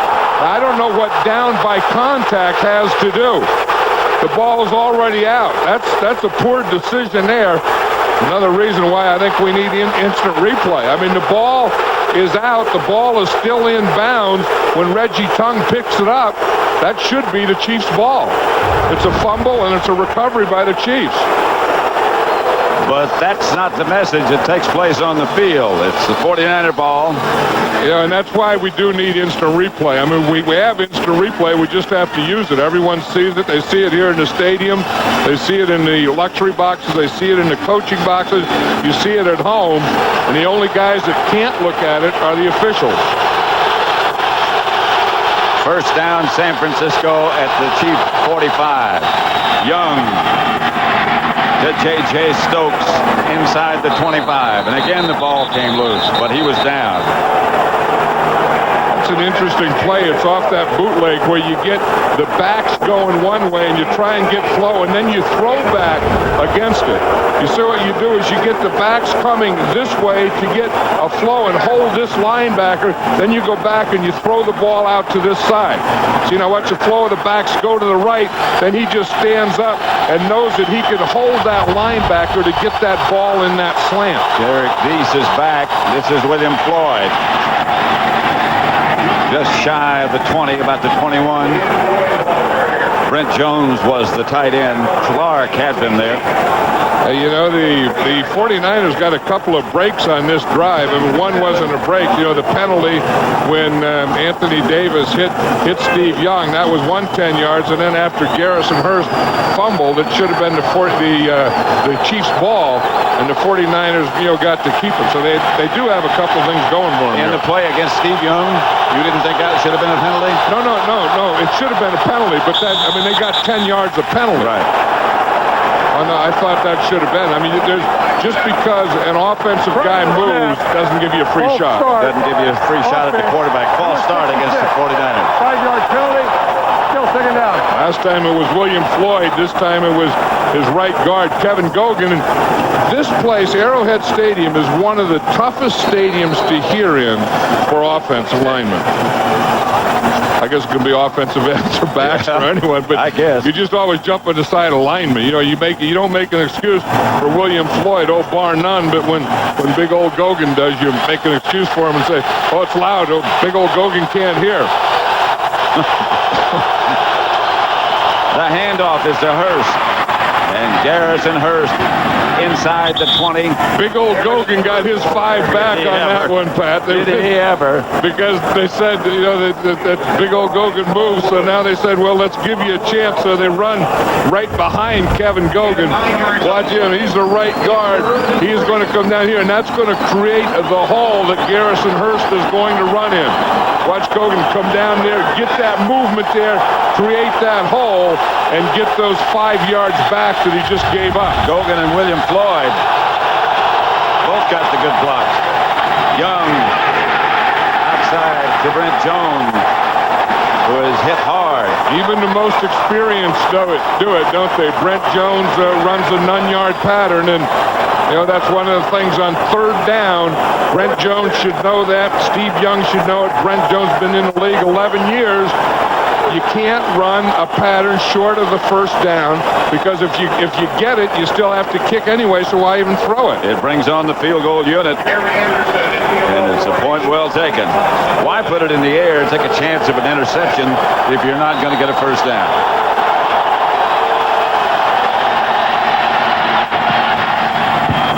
Anderson hits the field goal, and the 49ers get on the board. The Chiefs still lead 7-3.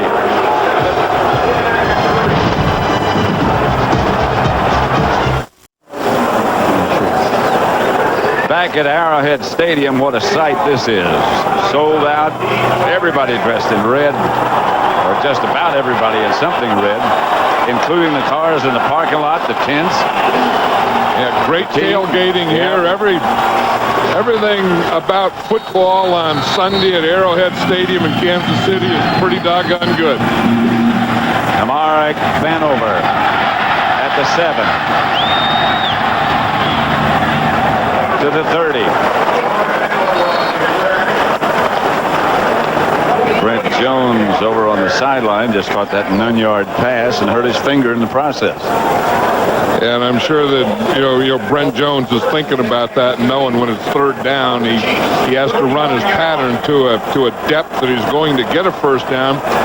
You know, it seems like you're so used to seeing receivers today wearing gloves. Brent Jones doesn't wear gloves, and I don't think Ted Popson wears gloves either. Merton Hanks has got a broken finger. So that's not a glove. That's a bandage. Big old cast. That's a big old cast under that bandage, too. Gannon back to Marcus Allen. And Marcus Allen for a couple, maybe 3. Marcus Allen was talking about Barry Sanders yesterday and says, you know, as long as he's been in this game, Marcus Allen, he says he never has ceased to be amazed by a guy like Barry Sanders and the way he runs. He said these guys, there's Edwards leaving. Marcus said the people trying to tackle him are professional athletes, the best athletes in the world. Yeah, paid professionals. And they don't touch him. And he said it's like trying to tackle Barry Sanders. He says it's like grabbing a bar of soap in a bathtub. This is Marcus Allen. First down. Stubblefield ran him down. Marcus wouldn't like that. Say Dana Stubblefield ran him down, would he? 7-3. Chiefs lead.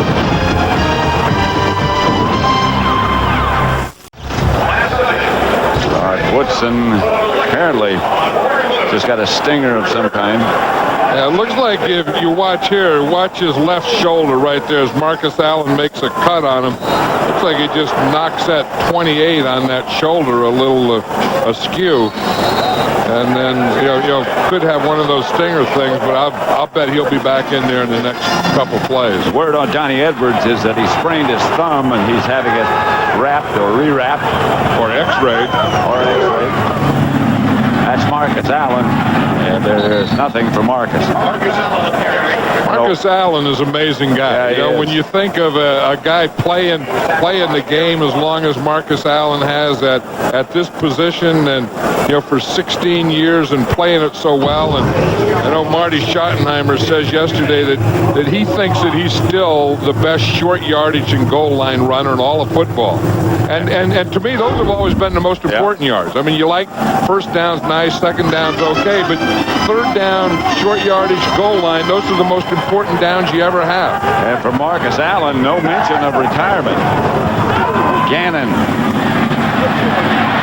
A lot of time in the pocket as Rich Gannon is stripped up. Way too much time. I mean, that's excellent pass protection by the Kansas City Chiefs. We talked about how this was going to be a match and a game in the trenches and all those things. Kansas City's offensive line, this group right here is winning that battle so far. Look at the time that Gannon has. I mean, he looks to his right, he looks to his left. He even brings his head down to look and see where the pass rush is, doesn't see anything, and brings his head back up. Did you see how well they control those two tackles? Well, that's what they have to do. I mean, they have to control Bryant Young and Dana Stubblefield, and they're doing it both the run and the pass. Here's Allen. Close to a first down, but didn't get it. Steve Young, who took a wallop in the back earlier, he still looks a little I think gingerly stepping around. I think he could, because it was one of those things that, again, it was no play, and it looked like he was hit by Anthony Davis just as he started to relax. I didn't expect the hit. No, and not only didn't expect it, I mean, you couldn't feel it, didn't see it, didn't know anything about it. Yeah. This is going to be an interesting call right here. That Marcus Allen didn't make the first down. If I were Marty Schottenheimer, though, I would get a measurement to see exactly how much you need for a first down. Well, you have the best. Well, he's getting a measurement. In fact, they are going to do that, because that always helps in your decision. Of course, if you don't have very far to go and then you punt, it also gets the fans against you, too. But when you have Marcus Allen, as you mentioned earlier, perhaps the best in short yardage clutch situations like this, maybe you go for it. And Marty and his emotion, I think part of it is his emotion, part of it is the fact that he likes that kind of football, and I think a little part of it is the influence that these fans have. No question about it. Maybe even a little more of the influence that the official has when he gives you this look here. You only got that much to go. About a foot. Back to Marcus Allen. And there's a reason he's the best on short yardage. And it's just, Marcus Allen was saying yesterday on short yardage, what he tries not to do is to see ghosts, to think what's going to be there before you get there, to just let it happen, and it's all about a feel. Now, you would expect that they would be going inside, and they get them all packed inside, and they just come on a flip. They flip the ball to him on the outside. He gets a good lead, and then he knows exactly where that first down marker is and gets beyond it. First down, Kansas City at the San Francisco 45. The fake is to Marcus Allen. And Gannon's pass is caught by Lake Dawson, and Dawson fights inside the 20 to about the 18. Lost his hat. I tell you, that's the thing. After Marcus Allen gets in there and runs a few, and then you get that defense anchoring, then you can get a hold. You see, when you get that play pass and you come in here, that's going to hold this group, and then you can come in and find big holes in behind them. And that's exactly what happens. It all starts with a play pass. You see the play pass, and that affects everything. And now Dawson is able to come right across the middle, and there's no defense underneath. Why? Because they went for the play fake. Right. First down. The fake handoff. Gannon rolls, and it's out of bounds. Intended for Rison, who dropped it, but he was out of bounds anyway.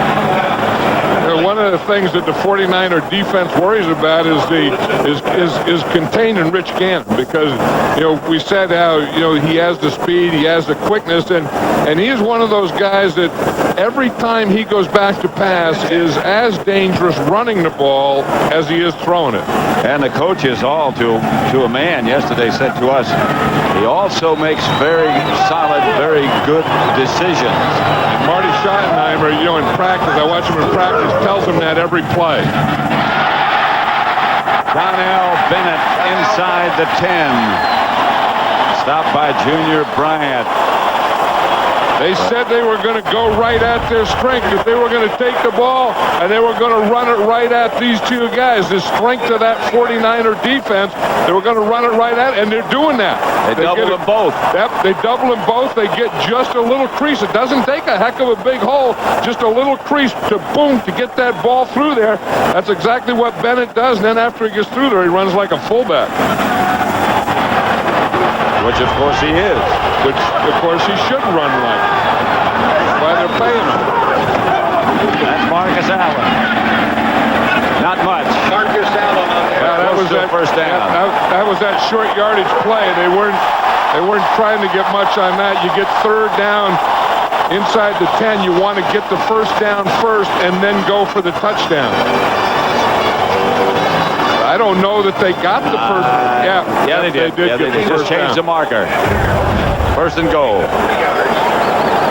Watch Marcus Allen here, and you see why he's so good at this, because his feet never stop. You see, even right now, you see his feet, they're still going there, driving to get that first down.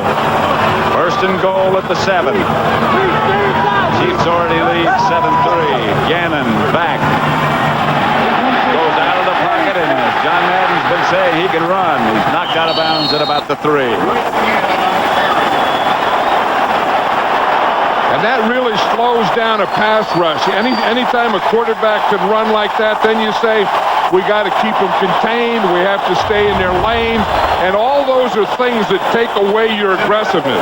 You see, Kevin Green takes an inside. And the minute that he takes an inside, Rich Gannon sees that, then he goes right outside. They knocked him out of bounds at the 2. So it's second and goal at the 2. And would you look if you were playing defense for Marcus Allen to get the carry? I think this play and the next play and the play after, but they're going to come and talk about it first. It's a timeout. San Francisco called this timeout. Fox NFL Sunday is brought to you by the coaches of Nike Playcore, by Cadillac DeVille for the time of your life, by Visa, the official card of the NFL that's everywhere you want to be, and by Aflac, insuring over 40 million people worldwide.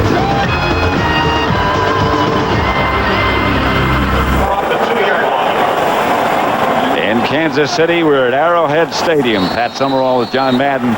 Second and goal at the 2, Kansas City.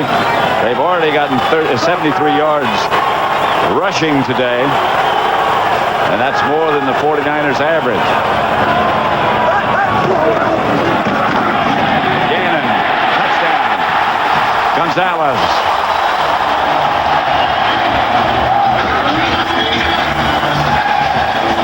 That was the play play the offensive coordinator, Paul Hackett, called. You know, they took a timeout. They had a chance to talk about it. You see Marcus Allen again here. You give the playback. You make him hold all this group here. Then you take your tight end and just sneak him right out there. Now watch the play fake, and you see here's Gonzalez right here. But watch what the play fake does. You see how it holds everyone there? Yep. Gonzalez sneaks out to the outside, and there's no defender near him. Stoyanovich makes it 14-3. Kansas City over San Francisco. The 49ers have won 11 straight. They've got their work cut out for them.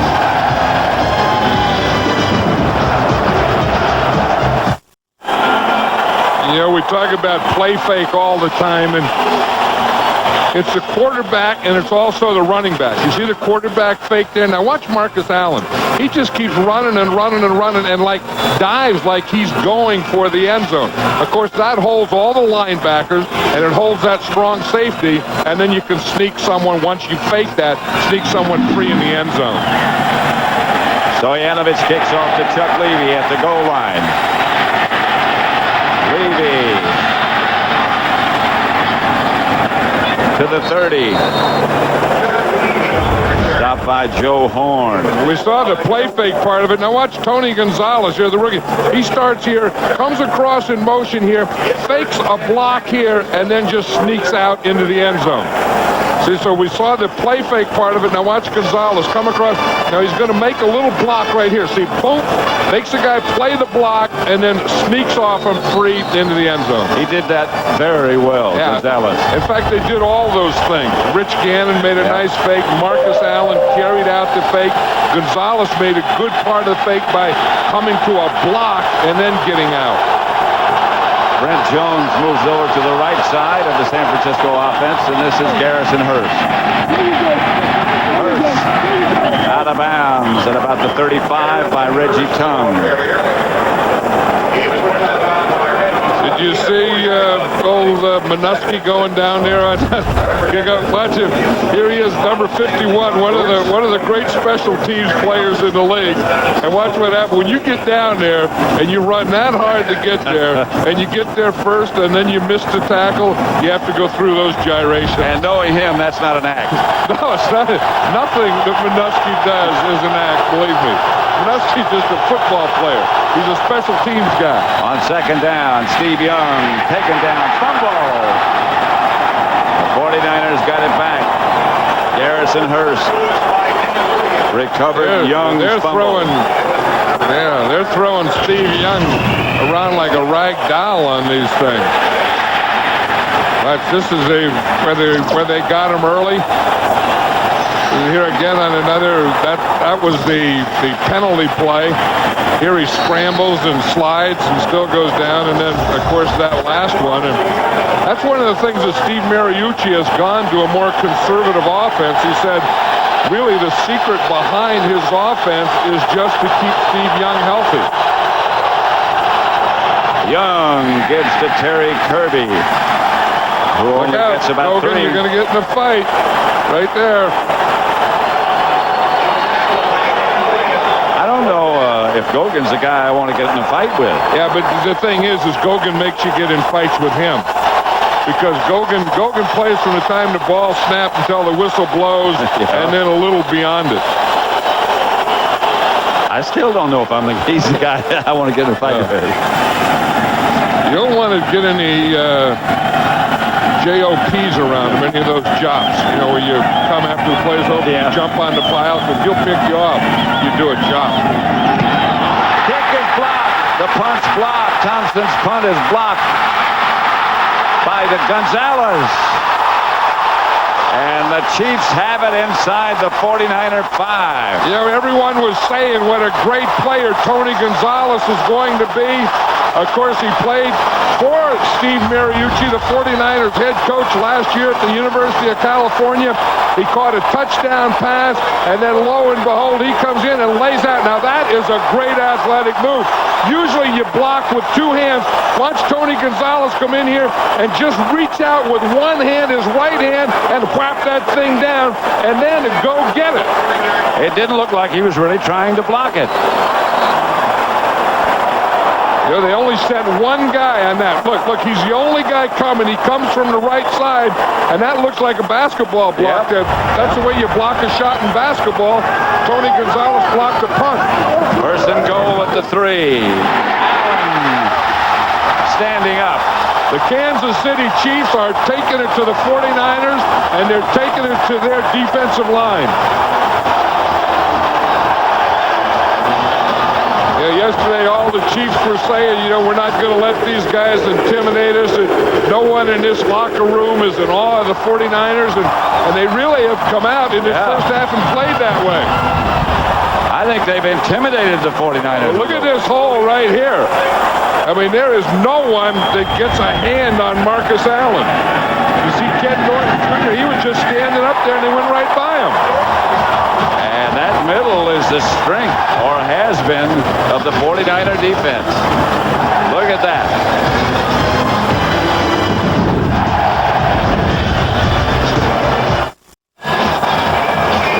Marcus Allen just added on to NFL history.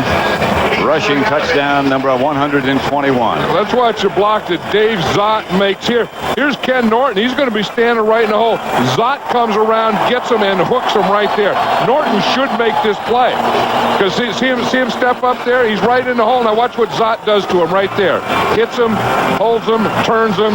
No one touches Marcus Allen. Levy back deep for the 49ers. Stoyanovich to kick it off. Short kick. Bounces away from Levy, who touched it, picked it up now. Chuck Levy, take it down at about the 16. Things are falling apart quickly for the 49ers. Our Aflac trivia question: which was the last team to win a Super Bowl without a 1,000-yard rusher? Got any ideas? Yeah, I would think it's probably one of the two teams playing here today. At Arrowhead? At Arrowhead. When Kansas City, when the Chiefs won Super Bowl III, I think they had a 1,000-yard rusher in Mike Garrett. I think they might have. Flag on the play. Eric Thomas is saying that Derek Deese moved on that one, the left tackle, number 63. Prior to the snap, false start, offense, number 63. 5-yard penalty, still first down. Derek Deese. Yeah, Derek Deese was right here. And you see again, what he has to do is he has to block Derek Thomas on the outside. And Derek Thomas got wide on him. And when you have to block a speed rusher, that'll happen quite a bit. Young. Pass complete to Owens. And right now, for a McDonald's game break, let's return to James Brown at the Fox Television Center in Hollywood. Pat, John, Carolina needs a victory to stay in the wild card hunt. Look at what the Saints are doing to him. Ray Zellers, 10-yard run. Saints on top, 10-3 over Carolina. We'll get back to Kansas City. Pat and John. It gets harder and harder to be able to predict what the heck is going to happen around the NFL. Young swings it out to Kirby. You know, I think one of the reasons for that... Floyd, excuse me. I was just going to say, Pat, one of the reasons for that is there's really no dominating teams in the league anymore. There are some good teams, and to me, that's the difference between being good and dominating. If you're a dominating team, you can have mistakes and still win. If you're a good team, if you have mistakes, you're going to lose. And as you pointed out, although the Chiefs look like they're a pretty dominating team today. They're dominating the 49ers in this first half. Kirby in the backfield, 3 wide receivers. Here comes a Chief blitz, and down goes Steve Young. Not enough people left to protect. The 49ers are reverting to the team that started the season, not the team that's been in the middle and towards the end of this season. Watch the pressure. Here's Derek Thomas. Again, we talk about a speed rusher coming against Derek Deese. He just does it. He just runs right around him. I mean, Deese, at some point, you have to pop him. I mean, the guy comes and you have to give him a pop. You just can't take the ride, because if you take the ride on a speed rusher, he's going to ride you right into your quarterback. He's going to leave you hitchhiking. Parsons punt. That's Vanover. Midfield. Flag on the play. Another flag on the play as Vanover goes out of bounds at about the 45. You know, and that's going to be one of those things where you get the gunner coming down, the two outside guys that can leave. The penalty happened on blocking them on the sideline. But the deal is when the hat comes off, that means that a player went out of bounds. Now, if he goes out of bounds, he has to try to get back in. So if he doesn't try to get back in, it can be against the guy going down, against the gunner. If they knock him down and keep him out of bounds or lay him, then it can be against the guys that are blocking him. But there's something happening over in that side. Yeah. We don't know what it is, but we don't. You got a couple of heads without hats, so that's going to tell you that something happened way out of bounds. Say when you get those, and so that's going to be part of it. Then when you get the flag, then there's going to be a penalty involved in it. The hat just means that it happened. It's okay. The flag means that after it happened, then something else happened that they're going to throw a flag on it. Now, after they throw the flag and the hat, what do they have left? The beanbag. Beanbag. You see right there? Oops, we used to have a shot there. We don't have it anymore. But that thing in the front is a beanbag. The signal, it's against the 49ers. That right there is a beanbag. So they got the flag first, then the hat, then the beanbag. What kind of beans, you know?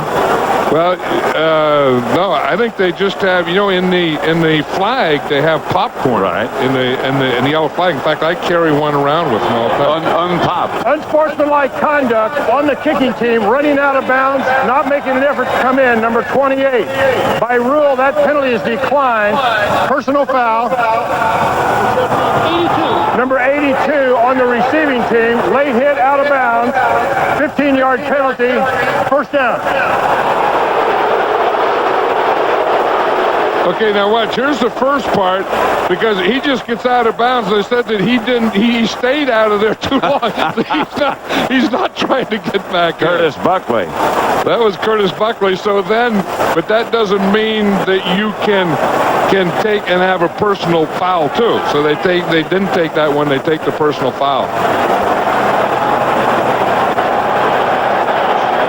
Buckley was on the warning track.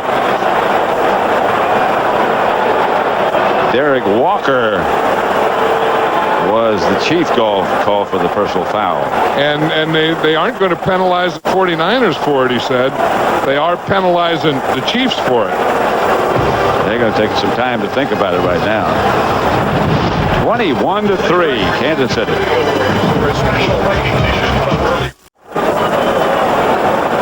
5:08 left before the halftime. Kansas City 21, San Francisco 3. Look at the field position that Kansas City has had as opposed to what San Francisco has faced. That's one of the reasons they lead. Greg Hill. Let's go back to that Aflac trivia question again. Which was the last team to win a Super Bowl without a 1,000-yard rusher? The last team. It was these 49ers in 1994 when Ricky Waters. Yeah, that would be a good guess because, you know, the 49ers were one of those teams that for a long time would use that short pass. That's kind of the West Coast offense where you use that short pass in lieu of a run. Hill wrapped up by McDonald, Tim McDonald. I think the 49er defense is going to have to get Tim McDonald more involved in the run defense because they aren't having success with, you know, stopping them with that 7. And that's the thing we always talk about, that 8-man up, that 8th man in the box. Well, of course, that 8th man becomes the strong safety, and when you're playing the 49ers, it becomes Tim McDonald. So I think on first and second down, especially, you know, the running type downs, I think we'll see more and more of Tim McDonald up around the line of scrimmage. Third down, 3 wide receivers set up for Kansas City. Gannon straight back this time. And now straight forward. Rich Gannon will get a first down. before he is knocked backwards. But he still gets all the way to the 45, and they'll move the sticks. Yeah, Brian Young got penetration, and the thing the 49ers talked about, the number one thing that they had to do is to be able to contain Rich Gannon. Now watch right here. Brian Young does get by Will Shields. You see him break free right here? He's going to break free right there, and that's the thing that makes Rich Gannon start to run. He starts a little to his right, and then no one has their lanes in the middle. No, there's no containment on the outside, and like I said, when you start worrying about lanes and containment and all those things, that takes away aggressiveness and pass rush. Two tight ends set up, whistle on the play, quickly. Long time since I've seen as good a job as Dave Zott's done today. But you know, and he's a real athletic guy, and he has to be. With that stance. Offense, number 61, 5-yard penalty, still first down. Tim Grunhard, the center. But as time passes, there's Dave Zott. Now his stance is one of the most unusual I've ever seen. Yeah, he gets in a different type of stance to get started, but he comes out of it quickly. But he comes out of it quickly in great positions. Unusual. Gannon going deep for Rison.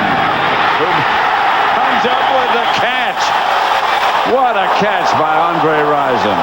I think Andre Rison is saying it's unbelievable. I can't even believe it. I'm Spider-Man.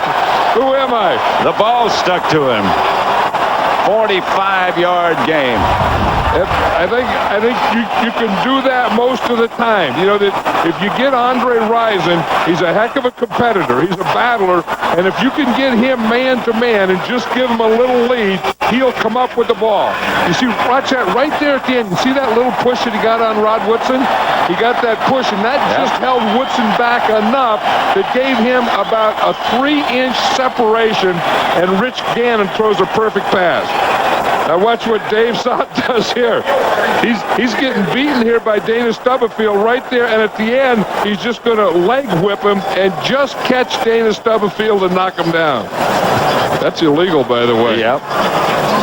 But you know, if you're an old lineman, though, and a guy gets by you, you do whatever you can to keep him off your quarterback. First and goal, Kansas City.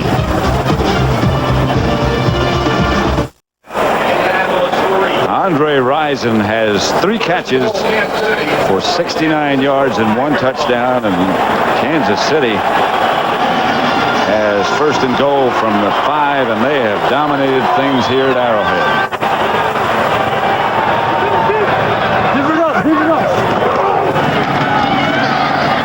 Marcus Allen, fumble. Got it back. You know, yesterday, Carl Peterson, the general manager of the Kansas City Chiefs, was talking about Thanksgiving and so on. He said the thing that he's most thankful for is getting Andre Rison. Yeah. You know, that he was available from the Green Bay Packers, and Andre Rison did a great job last year with the Packers. Remember, in the Super Bowl, scoring a touchdown and everything. When they needed him, he really did come through for them. Second and goal at the 5. In fact, when the Green Bay Packers got Andre Rison, they went undefeated from that point on. Allen again stopped at about the 3. Now that would have been a good time for the play pass. You know, they did the play pass. They got the one to Tony Gonzalez earlier. It's going to be tough to do on 3rd down because this is really a long yardage situation. That's Paul Hackett right there, the offensive coordinator who calls these plays for the Kansas City Chiefs, and he's calling some good ones in this first half, isn't he? 3rd and goal at the 3. 45 seconds and the clock running down to halftime with Kansas City leading 21-3. The 49ers have 2 timeouts, but they aren't going to take it. They're just going to let the Chiefs control the clock, which they did. And they took the timeout.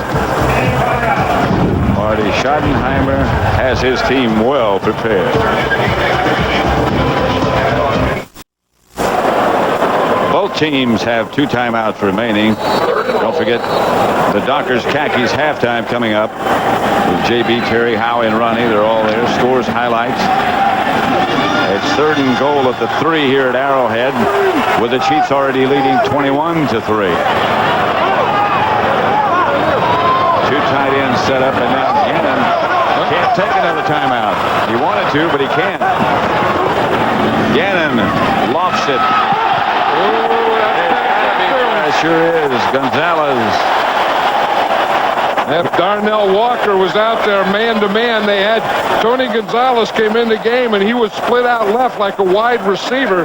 The Chiefs do a lot of that. In the end zone, number 38. Ball will be placed at the 1-yard line. First down. 1st and goal at the 1. But here's Gonzalez at tight end lined up here. He's just going to run an upright here. Darnell Walker is number 38. He's man-to-man on him. Gannon just throws the ball up like a jump ball. Darnell Walker hits Gonzalez before the ball even gets there. There have been a lot of questions asked this year about what is pass interference. That was pass interference. Marcus Allen. Looked like he might throw an option pass, and he does. And Popson comes down one-handed and makes the catch. An ex-49er. That was the old run pass. We talk about play pass where you fake the run and the quarterback throws it. The run pass is where the running back gets the handoff, goes like he's going to run the ball, then he throws a pass. Marcus Allen looked like he was going to throw it earlier. This isn't a thing of beauty, although the catch by Ted Popson is. Watch Marcus Allen. He was going to throw it. He put it down. He was going to run it. Then he was going to throw it again. And he throws some popsicle up there, and Ted Popson picks it off with one hand. This is turning into a first half rout. Popson gets the touchdown.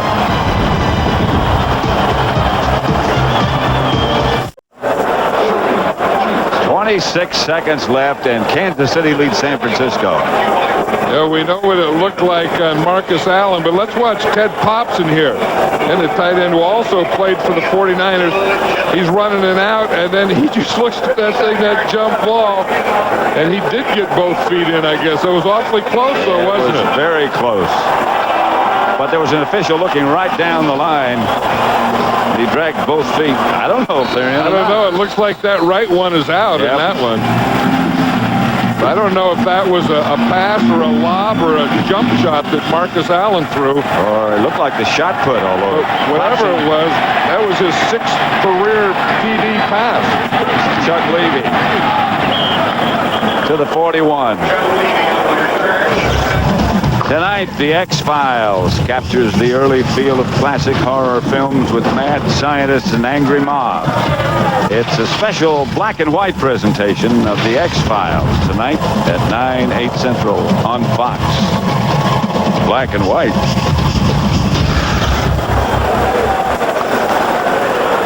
Why is it in black and white? I don't know.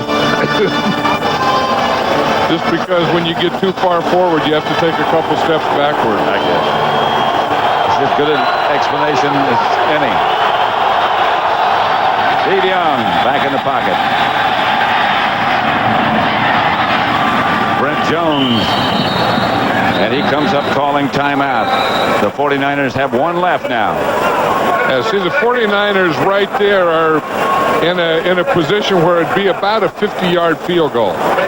What they'd like to do is get one more completion because they still have a timeout and they can do it. And that's what Steve Mariucci is thinking right now. I think you try for one more completion, use your timeout, and kick the field goal. Or you get in that area where it's painted Chiefs down at the end, or the end zone. Well, that's the other thing you can do. I mean, but do you try now to take a shot at the end zone? If it's incomplete, you have to kick the field goal from here. Or do you try now to pick up another 10 yards for your field goal kicker? I would think they would try and pick up another 10 yards. Well, they have one more timeout, which they'll need to get the field goal team on the field. Young. Here comes a blitz. Derek Thomas around the corner. Derek Thomas is raising havoc over there on that left side of the 49er offense. But the flag on the play must have been against Kansas City. Prior to the snap, false start. No. Offense. No play. Number 76. Please reset the game clock to 11 seconds. Kirk Strafford. Kirk Strafford, easy tackle on the other side. Kirk Strafford is right here. He's the right tackle. Derek Thomas came from the other side. Watch Strafford. I don't know. He didn't move. There's nothing wrong with that. There was nothing wrong with that. Unless they said that he wasn't up on the line of scrimmage, but Derek Thomas just blew by the blocker on the other side. Derek Thomas has been blown by Derek Deese a big part of this first half. Young whips it to Owens, and Owens fights his way down inside the 20 to about the 15, and the 49ers take a timeout. Now, do you send your field goal team on the field, or you take another shot? No, you send your field goal team on. Here they come.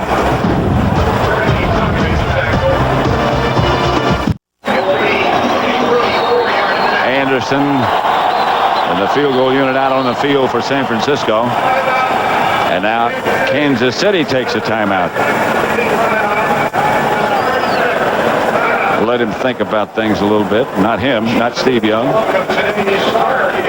You know, this is a tough one for the 49ers because I think it's a barometer. You know, everyone has said that the 49ers have a good record, but they hadn't played anyone. And everyone, you know, in the old thing about the NFC being the dominant conference over the AFC. And I think it's a barometer for those types of things. I mean, I think that the two best teams in the NFC are San Francisco and Green Bay right now, and Denver and Kansas City in the AFC. So this doesn't mean who's going to be in the Super Bowl, win the Super Bowl, or any of those things, but I think it is a barometer to see where you stand in relationship to each other among the best. You know, and add some fuel, too. This is from 34 yards to those who've been saying the 49ers haven't beaten anybody. Anderson. Yes, sir. And that's probably what they'll be talking about at halftime. You know, that people are saying that, and we're showing that it's true.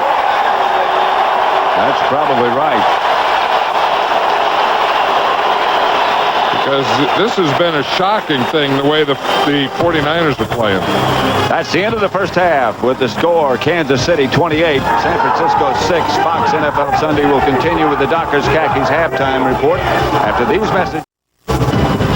Dockers Halftime, brought to you by Dockers Khakis. 100% cotton because nothing should be artificial, including the turf. Hey, nice pants. Back here in Hollywood with a full house. Kansas City unbeaten at home this season. San Francisco has not beaten a team with a winning record. Rising wants to see that continues. Former teammate at Atlanta, Darnell Walker, trying to cover wires and perfect and throw ball. Fade route to the outside. 6-yard touchdown reception. KC up by 7. Place whistle dead. Steve Young takes a shot in the back by Anthony Davis. 15-yard penalty. Ronnie Lodge said that Kansas City wanted to get into a fist fight. Well, they did. Tony Gonzalez, rookie tight end out of Cal, caught a touchdown reception on the series before. Blocks his Tommy Thompson punt. That leads to this Marcus Allen 121st career touchdown rushing. And then Allen comes back. Don't forget, former quarterback in high school, rolling right. Second touchdown pass of this year, his 6th of his career. There it is, 28-6. Chiefs all over the 49ers at the half. Mike Ditka blasted his team last week. They're responding this week. Signing autographs, glad to be back. Billy Joe Holder hands off to Ray Zeller out of Notre Dame. Breaks tackles, bounces to the outside. There you go. It follows a lane fumble, and the Saints 13-3 over the still playoff hopeful Carolina Panthers. Speaking of playoff hopeful, Washington Redskins. Yeah, that's what happened last week. I'm sorry, JD. If you can run the ball, you can play action. There's a swing pass out in the flat to Larry Boyd. Great block downfield by Henry Ellard. Linebackers came up. Now the fumble by Banks. His 11th of the year. Scoops it up. Don't forget last year he had 21 fumbles. This led to a field goal. And then Ampli down the middle. Great catch. Great throw. 36-yard touchdown reception. A surprise score at the half. There it is. I know this is killing you, JB.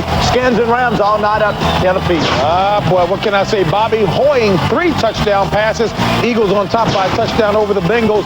Bills by a touchdown over the Jets. Jets have lost 3 key players to injuries in the first half.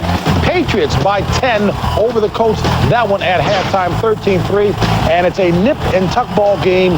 Jaguars 16-14 over the Ravens. And we talked about San Francisco during the pregame show. How badly do they want home field advantage?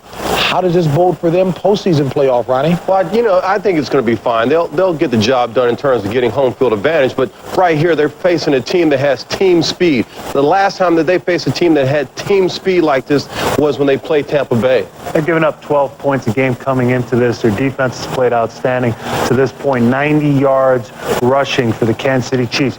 22-12 in the run-pass breakdown. 4 of 6 on third down. Andre Rison, no surprise. First 5 years in the league, the most successful receiver in professional football history. First 6 years in the league, number 2 to Sterling Sharp. Remarkable receiver. Still haven't beaten a team with a winning record. And Steve Mariucci, the head coach of the 49ers, said, I think we need to have a game where we have to rely on our passing attack to come back and win a football game for us. Well, this is a great Kansas City Chiefs defense. They're number 22 in the league in pass defense. But right now, we'll find out just whether or not they can do that. One of the big problems for the San Francisco team offensively, 39 of their series have started in the opponent's territory. Their defense has been causing turnovers and handing them the ball in that field position. And also, Andre Rison has always been a thorn in the 49ers side. I mean, I can attest to that.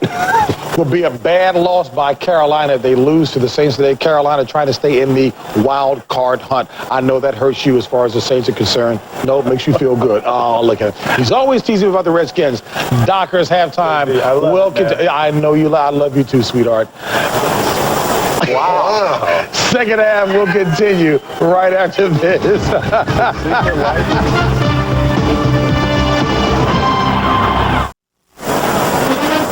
Halftime at Arrowhead, and the Chiefs lead the 49ers 28-6. This first half highlight brought to you by 1-800-COLLECT. Andre Rison. He scored the first Chief touchdown today. This was setting up the third one. Great pass from Rich Gannon to Andre Rison. Will return to Arrowhead Stadium for the start of the second half after these messages from your local Fox station.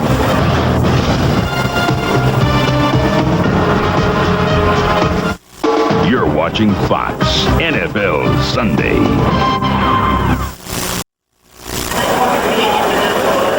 Just about ready to start the second half with the Chiefs leading the 49ers 28-6.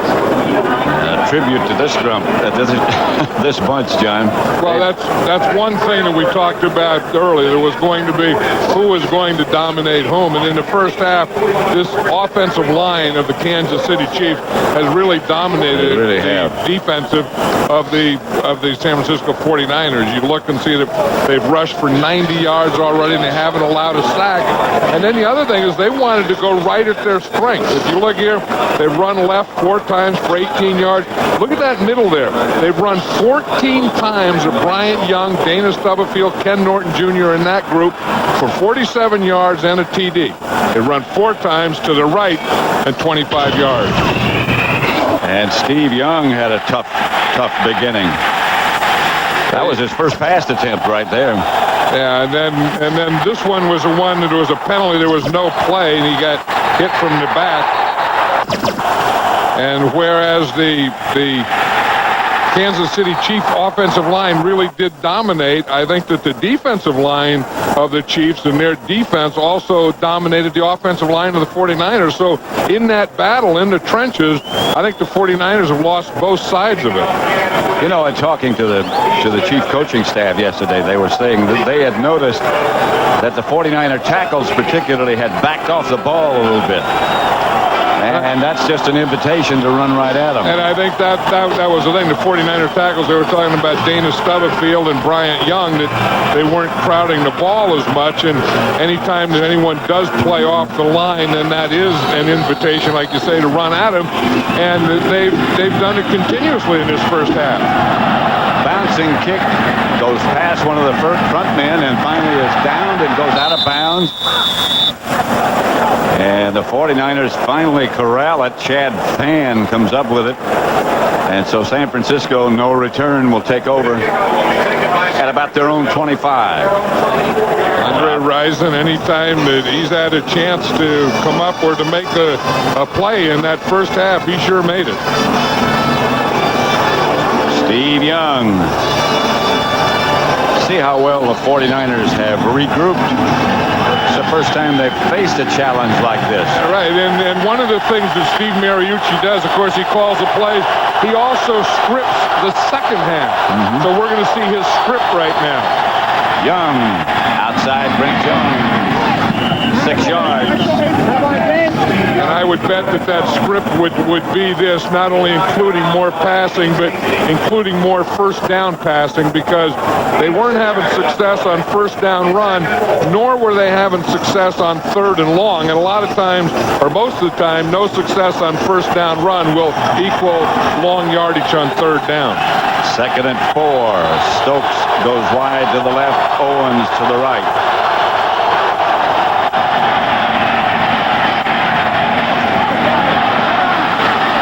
Garrison Hurst, and he's off to the races. Garrison Hurst all the way to the Chief 45. So far, they regrouped pretty well. Looked like he was down back at the line of scrimmage. Right, and the Kansas City Chiefs forgot to tackle because it looks like here's Garrison Hurst. It's a single back. You're going to see Kevin Gogan pull, and he gets a block here. Garrison Hurst is going to take it inside. Then right there, he bounces it to the outside, and there's no containment. The containment got caught up in the wash inside, and Garrison Hurst was able to bounce it outside. Young fake to Kirby. Gets it to William Floyd, and Floyd gets across the 20. You know, what he was trying to do is that same pass that he threw earlier, but he was trying to do it deeper and get J.J. Stokes out there. It was Terrell Owens who was on the left side, and they were trying to get that flow again. Instead of throwing to Terrell Owens on a slant, they tried to get him on a post, but James Hasty was on him. In fact, James Hasty has been covering Terrell Owens today, and he was on him on that one pretty good. This time he's down here on J.J. Stokes. 2 tight ends. Kirby, the ball carrier. Broke away from one, but not the second. Reggie Tongue was the first guy there, and he hung on.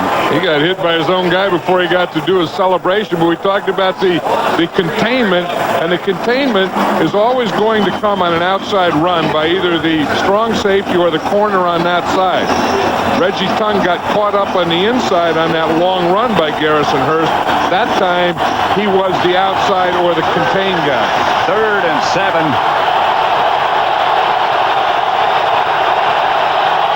Lone setback, and they better keep some people in to protect Steve Young because the Chiefs are coming. And the ball is loose. I think his arm was going forward, though. It was an attempt at a pass. And you were right. They just can't do that. If they're going to protect Steve Young, they can't go with the open formations. They're going to have to keep, just like you said, they're going to have to keep someone in there. And I think one of the secrets to their success is protecting Steve Young. But when you open up formations like this and your protection doesn't have control, you don't have a chance. Now, if your offensive line was dominating them, you would have a chance at that type of thing. But they haven't been. They are being dominated. Gary Anderson, 2 for 2, will try this one from 40. Plenty of distance. And the 49ers make it 9, 28-9. They've moved the best they've moved with the second half kickoff. Fox NFL Sunday is brought to you by Isuzu, builders of the completely reinvented 1998 Isuzu Rodeo. Isuzu, go farther. By Frost Brewed Coors Light, who reminds you the 3 most important words are hey, beer, man. And by NASDAQ.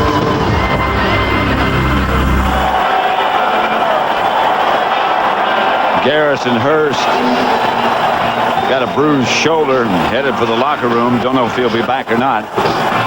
Then did you see following him was his starting right tackle, Kirk Strafford, and he looked like he was grabbing in the rib area and explaining to someone what was wrong with him. So Vanover gets it outside. He's got the great speed. He tripped up. Frankie Smith tripped him up. Yeah, talking about speed, Pat. Watch this. Here's Derek Thomas. He was telling us yesterday, we're saying, who's the fastest guy? And he said, it depends. He said, if you put me in a 3-point stance and snap the ball, I'm the fastest. Now, look what he was talking about. Here it is right here. And Derek Deese just doesn't have a chance. Oh, I mean, it's the just a backs don't blur. have a chance. I mean, he gets by him so quickly, and then he's coming to Steve Young's onside, the side he's trying to throw to, and he's there before Steve Young ends up his drop back. Just a blur. Stratford has a bruised rib, by the way. You heard me say perhaps that Hurst had a bad shoulder. Flag on the play as Greg Hill gets to midfield. But a penalty marker down, and that is probably going to be holding against Kansas City. Greg Hill was saying that he probably plays less snaps. Holding, offense, number 68, 10-yard penalty, still first down. Will Shields is number 68, but he probably plays less snaps than any starting running back in the league. Will Shields is the right guard there, and you see him hold right there. You see, he just got a thing there. One of the ways to block Bryant Young is to hold him, although Will Shields has been doing an excellent job today against Bryant Young. First and 20. Bright sunshine in Kansas City now. Flag, whistle, no flag. Or is there a flag? Yes, there is. There's flags and whistles, and usually, again, when the ball is stopped, when they don't snap the ball, it's on the offense. Anytime the flags are down, whistles blow and stop the play. False start, offense, number 62, 5-yard penalty, still first down. Glenn Parker, the right tackle. Yep, there it is right there. The play before it was Will Shields. Yep, you see that, just that little rocking movement. And again, it's usually when you're going to block a speed rusher. You know, when you have a Kevin Green on you, when you have a Derek Thomas on you, they tend to rock back on passes a little. First and 25. Here's Gannon back to throw. Pressure from Young. But Gannon has time and finds his receiver, Andre Rison. Yeah, we were talking about how this Kansas City offensive line has been dominating. You know, we're talking about the run, but also on pass protection. When Rich Gannon has gone back there, he's had time to pass today. And watch his protection here. You see, I mean, he's getting time. He can look. He finds a lane that he can step up. He's real good at that. Buy a little more time. Let his receiver get open. Don't you think a defensive pass rusher will become more cautious when you get a guy like Gannon back there? That's exactly what's happening to him. You know, they're being told, you know, keep your containment and stay in your lanes. They're not aggressive. Second and 6. Greg Hill broke about 4 tackles and got a Kansas City first down. Remember, it was first and 25. And then this is the thing, when you start losing your aggressiveness in here and up front, then everything bad is going to happen to you. You don't have the pass rush because you're worried about lanes. You don't tackle well. You're not aggressive. You're not making things happen. And then guys like Greg Hill are making runs like that against you. And I think Rich Gannon has done a lot to take away the aggressiveness of this 49er defense. Chiefs have 100 yards even. The only other team to come close to that was Tampa Bay in the first game of the year. But they are, you know, this is the thing that Marty Schottenheimer was saying that was interesting yesterday. He said, have the 49ers ever been behind all season by more than 7 points? He asked us the question. Yeah. Of course, he already knew the answer. Of course he did. And he said it would be interesting to see them have to play from behind. He said, we know how they play from being even or being ahead, but it would be interesting to see how they would play from behind. And, you know, like he knew what the heck was going to happen today. Well, you got to protect Steve Young. That's the first thing. Pass was juggled and intercepted. That's Darnell Walker. Walker is still on his feet out to the 15. And the 49ers will take over there. That was great coverage by Darnell Walker. He was man-to-man on Lake Dawson, and he handled that part. So the 49ers will take over. Excuse me. No, he's beating Lake Dawson.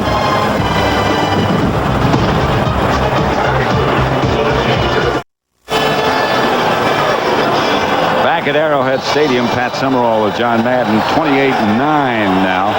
49ers have the ball at their own 15. Steve Young has a lone setback. Terry Kirby. Time. That's to Stokes. For a report right now, let's send you down to Pam Oliver. Well, Pat, I was outside the 49ers locker room. As you know, Garrison Hurst with that bruised right shoulder. They took him in for what we believe to be x-rays. We'll keep you posted on his return. Okay, Pam, thank you very much. Steve Young's completed pass is a couple of yards, that's all. We also saw Kirk Strafford go in with him. Kirk Strafford came back out, and he's in the lineup now. He ran out of the locker room, and he ran right into the huddle. Yes, bruised ribs. Kirby is on the move. Young gets it to Kirby. That was sort of a moving attempt at a screen. The thing is on a screen, you kind of want to let the defense go, but you want to let them go a little later. And he got penetration right away, and he had to do something. He wanted to throw the screen. He had to throw the screen before it had a chance to develop. You know, and again, that's Derek Thomas. I mean, Derek Thomas, if you say they've had one thorn in their side, Derek Thomas has been the thorn in the side of the 49ers all day, and he's right here now. That's more like a railroad spike than a thorn. Big old spike, huh? Pass is incomplete. A flag on the play. Terrell Owens almost got the rebound. The ball was knocked in the air. Really, one of the best defensive backs in football is James Hasty. He's one of the most physical. That was Hasty on Terrell Owens. Holding on the defense, number 59, 5-yard penalty, automatic first down. That's Donnie Edwards. Yeah, you're going to see Donnie Edwards is here. He's a linebacker on the slot out there, and you're going to see him hold right there. You see him? He just grabs and holds on. Now, again, he can hit the guy, but he has to get his hands off him. Yeah. He can chug him within that 5-yard area, but he can't just hold on. A little break for the 49ers. First down, automatic. And here's Steve Young on first down. Gets it to William Floyd, and Floyd stays on his feet. I'll tell you, Derek Williams is getting, Derek Deese is getting killed over there on this side. That last one, it was Williams. Dan Williams, number 92. He just kind of ran right by him. He took an inside move on him. And here's Deese here. He's a left tackle. Here's Williams. He just takes an inside move, and no one even hits him. I mean, you have to have better pass protection than that. I mean, he just runs right inside, and that's making Steve Young throw when he's not ready to, or throw when he doesn't want to. Kirby. It should be enough for a 49er first down. A spinning move by Terry Kirby. Well, Vaughn Booker was in that backfield, and Kirby gave that first spin. You usually don't see a spin that quickly. But watch Kirby. He's going to come in there. Booker's right there. You see him? He has a penetration. Yeah. Kirby gives him a spinner. Booker just goes down to all fours. So what in the heck happened? I was in there all of a sudden. Maybe I closed my eyes and couldn't find him. He was more of a dervish. Here's Young. Flag is thrown as J.J. Stokes makes the catch and carries the defender with him about 10 yards. That's one of the things that Steve Young has been talking about with these two receivers he has, J.J. Stokes and Terrell Owens. They're so big that he doesn't have to lead them. He just has to throw the ball and let them out-body the other guy. Pass interference, defense, number 40. Penalties decline. The catch is good.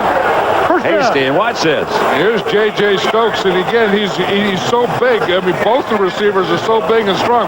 You see right there is the interference, and then the other interference. But J.J. Stokes still catches a perfect throw by Steve Young. And then Hasty can't get him down.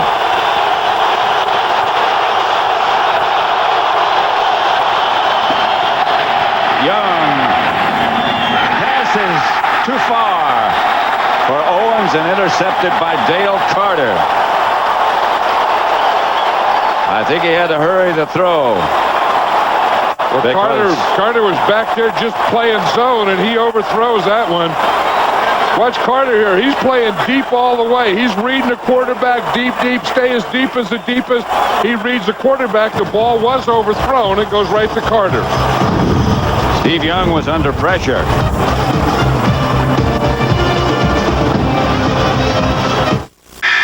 This is NBA Live 98. Shoot. These young guys have no fundamentals. No fundamentals? What do you call a basic two-handed reverse photo op? A crisp, honey, did you see that bounce pass or a textbook big man camp drop step? Hardaway on 4. Bug. Hey, man, my crossover's sweet and fundamental. Right on. 1-888-MY-HOUSE. These guys need more fundamentals like they need more hops. NBA Live 98, the ultimate judge. EA Sports. It's in the game. Freedom on the field. Brought to you by Southwest Airlines. With fares so low, you have the freedom to fly. Offenses have become, well, complicated nowadays. What the hell is that? Maybe a bit too complicated. Put it away, and they're going to fake it, throw it, incomplete. Look on the bright side. If you don't know what you're doing, chances are they don't either. He knows about the pass, goes down, gets up, and now cranks up, goes to deep ball, the butler, he's got it! It's the drive to succeed that makes a champion. Pitching in, fighting the battle as a team. Using heart, not just mind and body. Giving whatever it takes. Going the distance for the fan.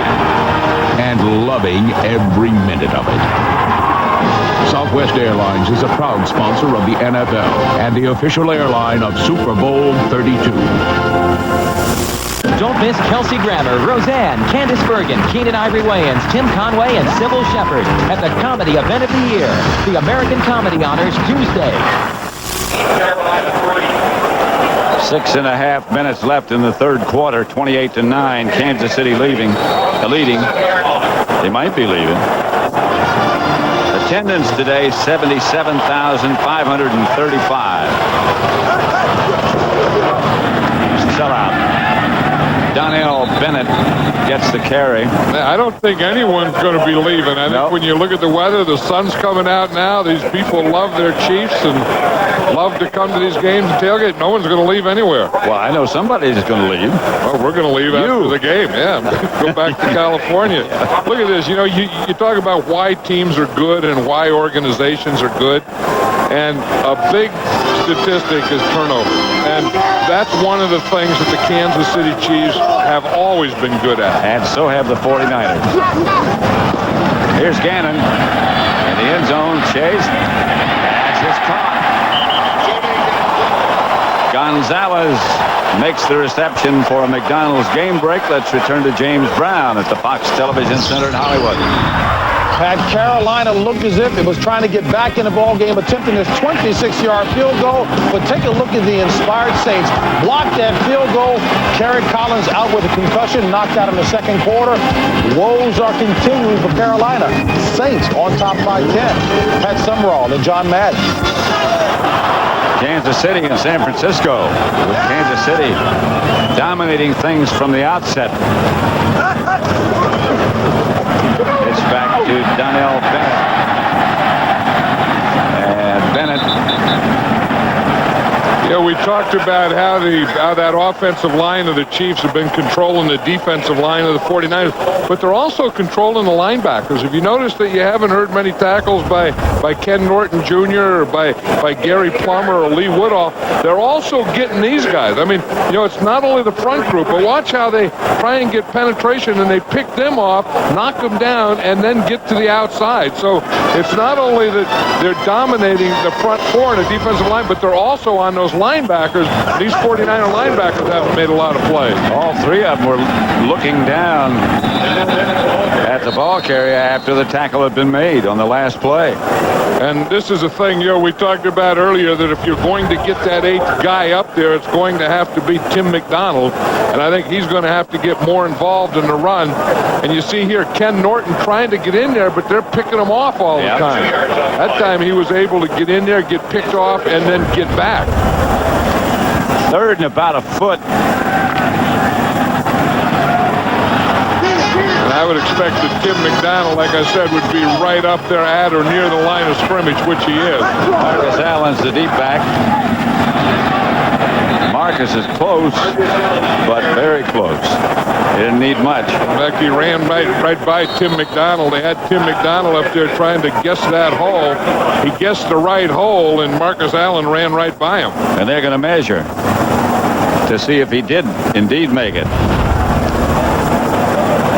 Watch over here. You see that they got the extra guy over there on the left side. Here's Tim McDonald. He's coming through free.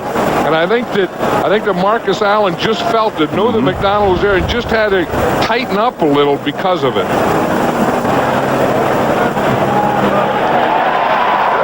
First down. Tighten up a little and then stretch out at the end to get that first down. Got it by about the length of the ball, but he got it. Marty Schottenheimer is one of those guys that uses a lot of players. And he said one of the reasons that when he was a player, he was a career backup. And he said as a career backup, you always want to get in the game and you don't get in there. So he tries to create a position or a role for all his players so he really doesn't have, quote, backup. Gannon, play fake, rolls out, incomplete. Intended for Rison.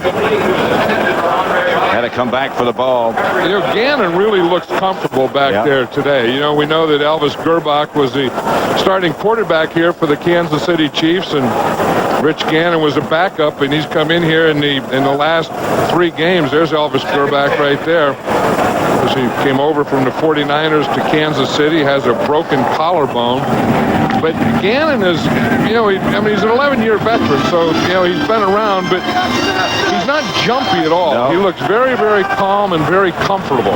And as Marty kept saying yesterday, he makes very good decisions.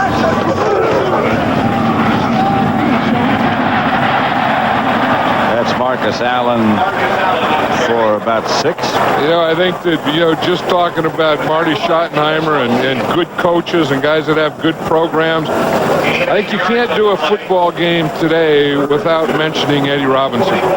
One of the all-time great coaches on any level, won more games than any coach, coached his last game yesterday, and doggone, it's not going to be the same. Nope. Think of all the players and all the people's lives that he affected, and to see that come to an end, we're all going to miss him in football. And affected in a positive way. Here's Gannon. And a receiver, Rison, fell down. Gannon fired it over his head. If he's going to fall down, it's going to go over his head. Right. Yeah. If it goes underneath, then you have a real story. But the fans wanted a pass interference, and they were saying that Darnell Walker hit him when the ball was in the air. In fact, Andre Rison thought that too. Yeah. But they're letting them get away with a lot more of that stuff this year than they ever have in the past. Aguiar back to punt. Aways the K back deep for San Francisco. Kick. Raise the K. Has it fall on the ground. He got it back.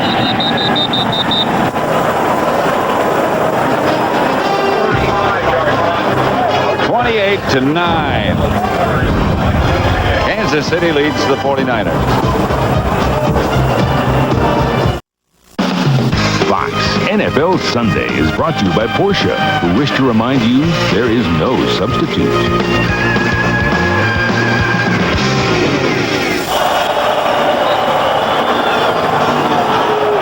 2:26 left to play in the third quarter at Arrowhead Stadium. Steve Young and the 49ers trailing 28-9. Brent Jones adjusts the position. Young again under pressure.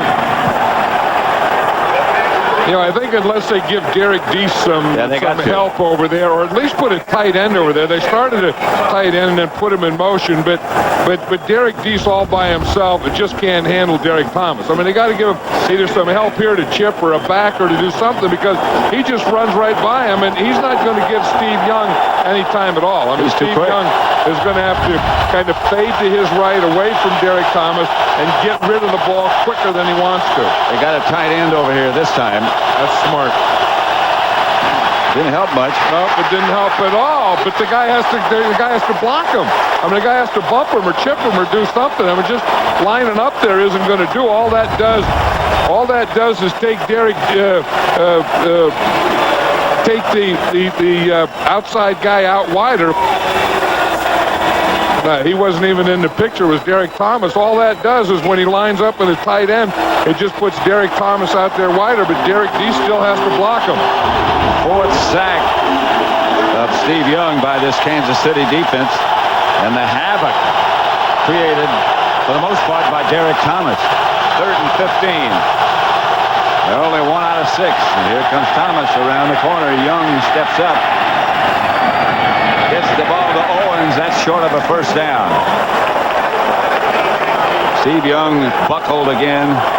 Well, you know, he's saying there that he's all right, but you know that he's not going to be all right. I mean, he's just been, every time that he goes back there, there's someone either hitting him as he throws the ball, like Anthony Davis did that time, or hitting him right as he throws it, or right before he throws it, or while he's throwing it. Whatever happened to him then was on his throwing hand. Probably hit a helmet. Probably. That happens more often than you think. Vanover will let this one bounce. It goes out of bounds. The Chiefs will take over at their own 42-yard line. A minute to go in the third quarter. Kansas City leading 28-9.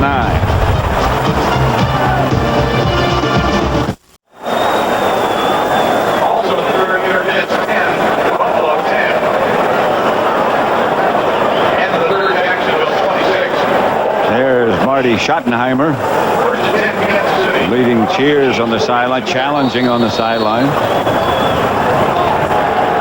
That's one thing that he does is, you know, we were talking about getting players in the game, rotating guys. Everyone has a role, but also keeping every player in the game the whole 60 minutes. McDonald sneaked up on the weak side.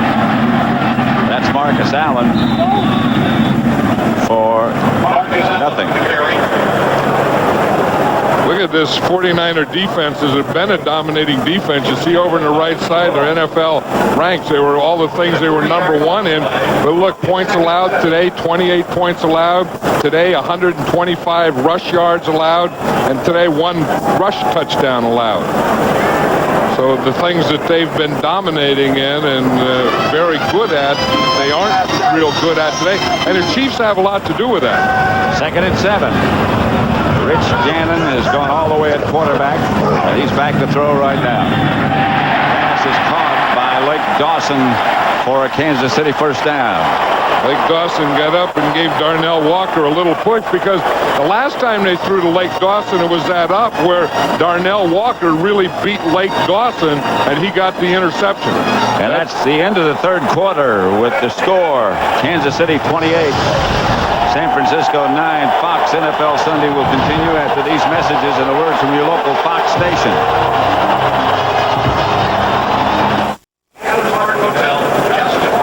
Back at Arrowhead Stadium, Chiefs leading the 49ers 28-9. Word on Garrison Hurst, that's Chris Dolman. Word on Garrison Hurst is that he has a cracked bone, cracked collarbone. And will not be back. That's a big loss for San Francisco. Marcus Allen. Yeah, the thing about Marcus Allen, he not only runs and has a good feel, but he still runs with power. Yeah.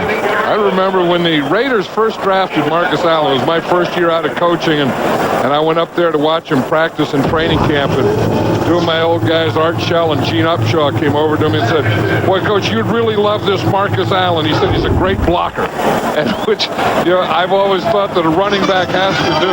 Has he changed much since then? No, he hasn't. I mean, Marcus Allen has always been a very good blocker and a tough running back.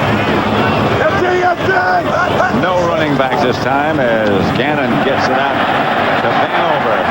Vanover gets to the 30-yard line before he's wrestled backwards by Ken Norton Jr. Yeah, that's a little different play. You usually don't see a screen to a wide receiver. Most of the time we think about screens, it's to a running back. That time they put Vanover out, and then they throw a screen to him. And you see he's out here. He's the outside receiver, and then they're going to throw the screen out here. The real quick pass. You see him stop. Then they get their line out in front to make the screen, but the line didn't get out there, and Vanover didn't get back inside. Vanover is the man in motion on first down. Gannon fake to Allen, looks deep, incomplete. For a McDonald's game break, let's return to James Brown at the Fox Television Center at Hollywood.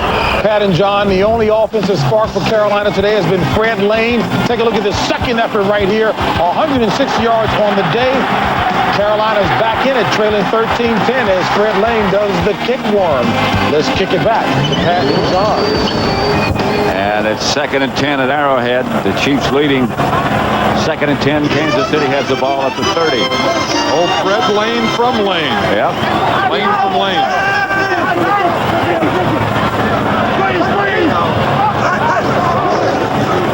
Pitches back to Bennett.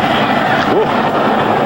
Met head-on at the line of scrimmage by Gary Plummer. That was a collision. You see Plummer, in fact, he almost got that decal on the left side. See that SF on the left side? Yeah. He hit him so hard, he almost knocked that decal off. Gary Plummer's always been one of those guys, if he can get to you, he's going to hit you. So watch him, number 50 here. You go, you square up, Ooh. And then you unload. That's when you know you made a good, that's when you know you had a good collision, when the guy goes back to where he came from. 3rd and 10. 3 wide receivers. 49ers are blitzing. In the corner of the end zone. That is a touchdown. Andre Rison. What a catch by Rison to salt it further away for Kansas City. He still has to get to the goalpost, I think. Yeah. Well, stop for congratulations. Now here he goes. Better man. You have to get there. Watch him. He's the outside receiver there, and he runs a little stop and go on Tyrone Drakeford, and then again it just becomes a jump ball. And he's the type of guy that if you give him a chance, he's so competitive, he's going to come up with it most of the time. Extra point is good. 5 catches, 2 touchdowns, 117 yards for Rison.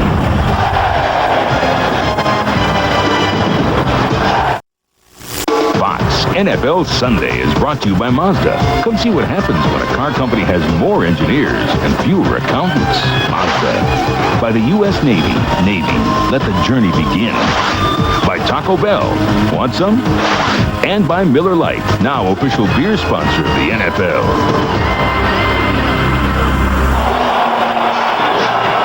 35-9 with 12:40 left to play, and Stoyanovich set to kick off to Chuck Levy. That was Andre Rison, who has 2 touchdowns today. Short kick for Levy to handle at the 8. And he is tripped up and lost the ball. Joe Horn. Joe Horn's the fastest guy on this team. He's listed as a wide receiver and a defensive back. Played a couple of years in Canada, and like I said, he's a special teams guy, but he's the fastest guy on the team, and sometimes the Chiefs will just put him in to run it up. That time, he come flying down the field. You see Rich Gannon there, who's thrown 3 touchdown passes today, but he's really found his open guy. Throwing to Andre Rison is a good thing, but he's also had great pass protection by that offensive line. He really has. That offensive line, I think if you had to look for a key, they'd be the key. Yeah, because they controlled and dominated the whole game. Steve Young has complete to Owens, dragged down by Hasty. Not many yards. Yeah, it's going to be interesting. You talked earlier how Jerry Rice was out here before the game, and he really looked good. In fact, he felt yesterday that he could play in today's game. His target is the Denver Broncos December 15th, but he was feeling so good today. He was making cuts and stuff. 49ers go no huddle. Young gets the ball to Owens. And Owens gets to the 40. There is Jerry Rice. Flag on the play. As Owens. The Chiefs are saying, obviously, that it's against San Francisco. Anthony Davis was pointing that way.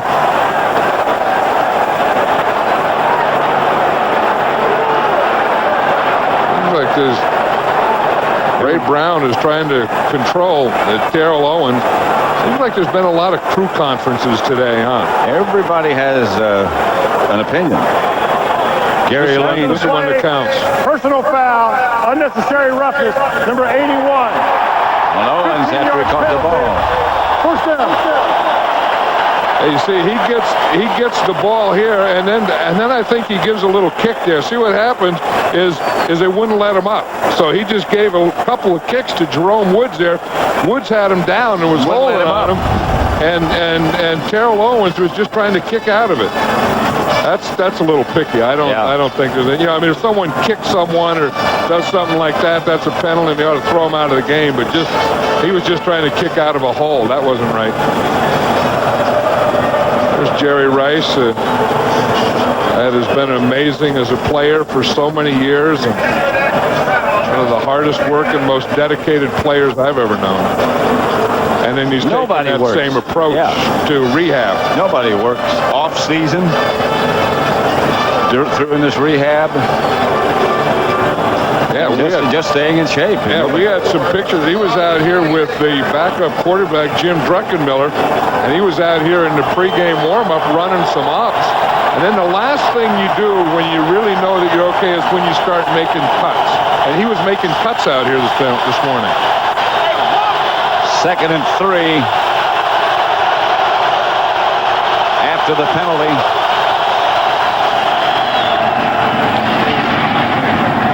Stokes, first down. This is before the game, and that's Marquez Pope. Yeah, and you see, I mean, he's not only, the first thing you do is you jog, and you start to run straight ahead and catch. Then the last thing you do is you make cuts. Intended for William Floyd, as again, here's a cut. Yeah, watch Jerry Rice here making these cuts. I mean, he's just starting out to do this, but this is usually the last thing in your rehab before you start to practice. In fact, Jerry Rice is going to put on pads and start practicing next week with the 49ers. And you say, well, why is he so important? You just look at all those things right there. Look at the There's figures, the answer if you ever had the question. 2nd and 10. Chiefs showing blitz, and here they come off the corners, and Young gets it to Owen. Owens to the 42, stopped by McMillan, Mark McMillan. I think that Terrell Owens is going to be the next Jerry Rice in the 49ers. He's not going to be as good as Jerry Rice, as like Jerry Rice, but he's going to be the go-to wide receiver of the 49ers. Big, strong guy, 3rd and 4. Young to throw. Has time to Floyd, but not enough for a first down. And I think Steve Young is saying, huddle up again, huddle up, that they know that they're going to go for it on 4th down.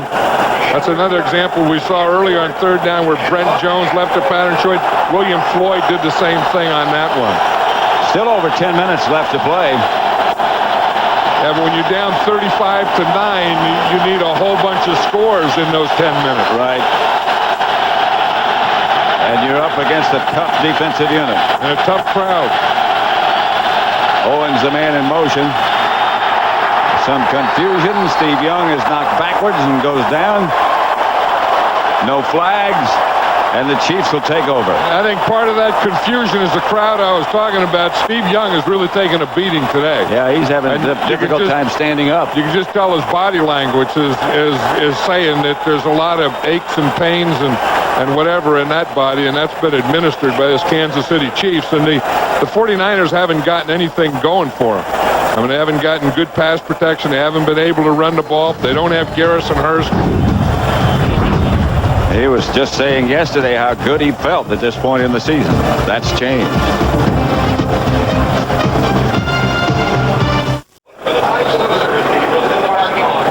I think, John, if I had to fly home on that, I'd go on the bus with you. I don't think that I would ever get up in anything like that. I don't even know what that is. What would you call that? It looks like a kite. The kite? I mean, the kite's up there, but what's this down here? What is that? I mean, the guy's flying. It looks like an airplane with a parachute on it. This is Greg Hill. Taken out of bounds. Action down there in the sideline. And Marty's right in the middle of it. WWF. Marty I don't know what's going to happen there. Where's Kevin Green? He'll jump in. Greg Hill, Merton Hanks has a cast on his thing. Foreign object hidden somewhere. That's it. Anytime you have that, you always have to look for foreign objects, and he has a foreign object. Look what Steve Young today has had. 27 pass plays. On those pass plays, he's been sacked 4 times, hurried 14 times, and he's been hit 11 times. So this has been a very, very physical game, and Steve Young has been on the losing end of the physical part. Second down. Hill. Surge over the right side, gets about 3 yards. This game is presented by authority of the National Football League, is intended for the private use of our audience. Any rebroadcast or other use of this telecast without the express written consent of the Kansas City Chiefs and the NFL is prohibited. I guess I can understand now. Well, yeah, but I mean, I've always thought it was, you know, like the reindeer and a sleigh and stuff. Lo and behold, there's Santa Claus up in the new Madden Cruiser. No, there'll never be a Cruiser that'll go up there, nor will there be a Madden that'll go up there. It went down kind of fast. This Madden. Gannon, Chase, throws incomplete. Gonzalez, the intended receiver. And there's Mrs. Santa Claus. She let Santa Claus go up. And she didn't go up in it. No. Santa Claus takes care of all the stuff. I mean, he's looking around to see who's been naughty and who's been nice from above. And then Mrs. Santa Claus, she's just trying to get her sign straightened out. The girls. The girls were waiting for that chance. Yeah, and then they were. Lo and behold, here's their chance. Aguiar back deep to punt. Interesting to see if Steve Young comes back. Wayzake says get away from it. Takes a Kansas City bounce. To the 2.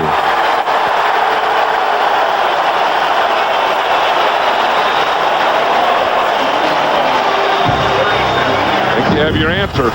Not coming back. 35-9.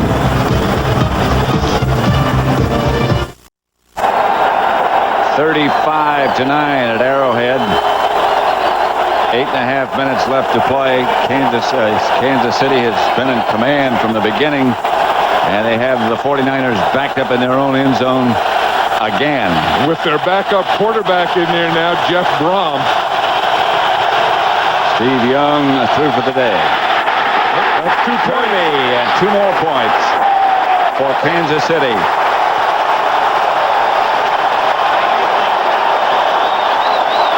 There's a 49er down in the end zone. It looks like Kevin Gogan holding his left knee. Boy, the 49ers have had their woes today. Haven't they, though? They've already lost Garrison Hurst. Kevin Gogan. We know that Steve Young has taken a real beating today. Steve Young, one of the first guys out there to check on Kevin Gogan. Gogan, a big loss and a big person down in the end zone.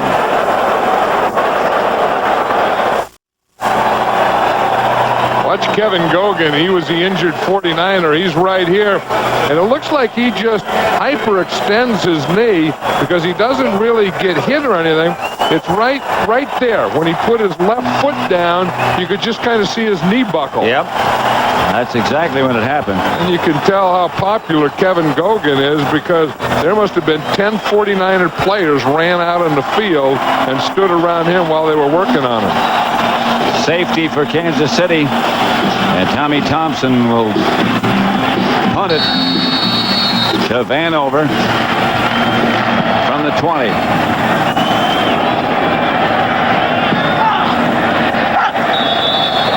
And a flag on the play. Looking at Gogan over on the sideline. Out of bounds. The ball will be placed 30 yards from the spot of the kick at the 50-yard line. First down. Tonight, the X-Files captures the early feel of classic horror films with mad scientists and angry mob. It's a special black and white presentation of the X-Files tonight at 9, 8 Central on Fox.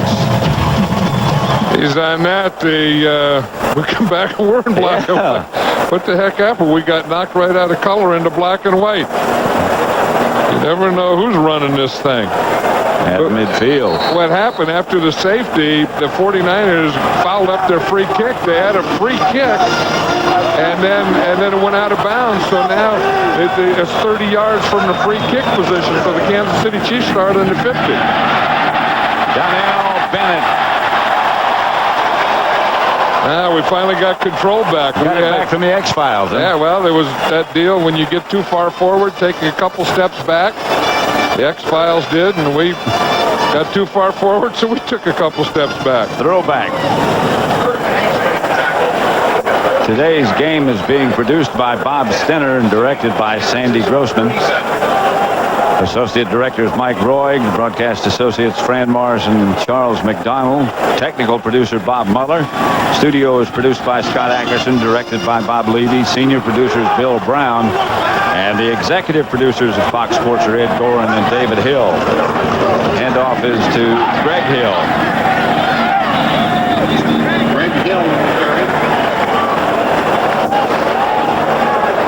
Yeah, we talked about the pressure that Steve Young had, and you look at Rich Gannon, he hasn't had that. You see, he's had 22 pass plays, he's had no sacks, he's been hurried 5 times, and he's only been hit 1 time. Of course, a lot of that was his offensive line. A lot of that was he had a pretty good running game going, and a lot of that was his running himself. It's going to be interesting how the 49ers, again, having the best record in the NFC. It's going to be interesting to see, or in the NFL. It's going to be interesting to see how they bounce back after this. Greg Hill bounced over his left tackle and picked up a couple of yards. Because it's going to be hard to say that it's a meaningless game. I mean, you got to approach every game as a football game, and like I said, it is a barometer. Because they said that that they haven't played anyone. Well, they're playing someone today, and then you look what happened, and now they're going to have to see. Well, let's see if we can go and play well against someone that's pretty good, because they didn't do it here today at Arrowhead. Minnesota next week in San Francisco. And then they have Denver the week after that. So they do have some barometers, some more barometers out there. Greg Hill again chased into the backfield. Bryant Young got the penetration. Andre Rison had a big day today, and he was so happy. We were talking to him yesterday about being here at Kansas City, and only Andre Rison, but the first thing that he did when he signed with the Kansas City Chiefs, he got a tattoo on his neck, a 4-leaf clover. It's on the other side. It's on his right. It's on the right neck. And he went out. He said to sell him on the right. Well, you got a left neck and a right neck. Here's your left neck. The other side would be your right neck. Yeah. But anyway, on his right neck, he got a 4-leaf clover for good luck. So only Andre Rison. I just signed with the Chiefs. What are you going to do? I'm going to go get a tattoo on my neck. My right neck. My right neck. Well, he had to say, I want a 4-leaf clover on my neck, and they had to say which one, and he'd say my right. 4th down. I'll tell you, forget the 4-leaf clover and the tattoo. Look what Andre Rison did today. I've always respected Andre Rison as a great receiver. I think that he's had some raps on and this and that, but as far as a worker and a football player, this guy can be supreme. And he can make some things happen. Aguilar's kick. Going to be down inside the 5. Oh, Louis Aguiar's having a heck of a day. Yeah. You know how Louis Aguiar got started as a kicker? He's from Livermore, California, which is just outside of San Francisco. He got in one of those kicking contests at halftime at Candlestick Park. Punt passing. Yep, he won it there, and then that got him his first shot. The Prime Stars Skate International Champion Series continues with the pairs competition from France, plus exhibition performances from world champion Elvis Stoico and U.S. Olympic hopefuls Tara Lipinski and Michelle Kwan. Following football. The Chiefs will be sorry this one's over. There's Jeff Brom giving to Kirby. And Kirby gets out past the 5.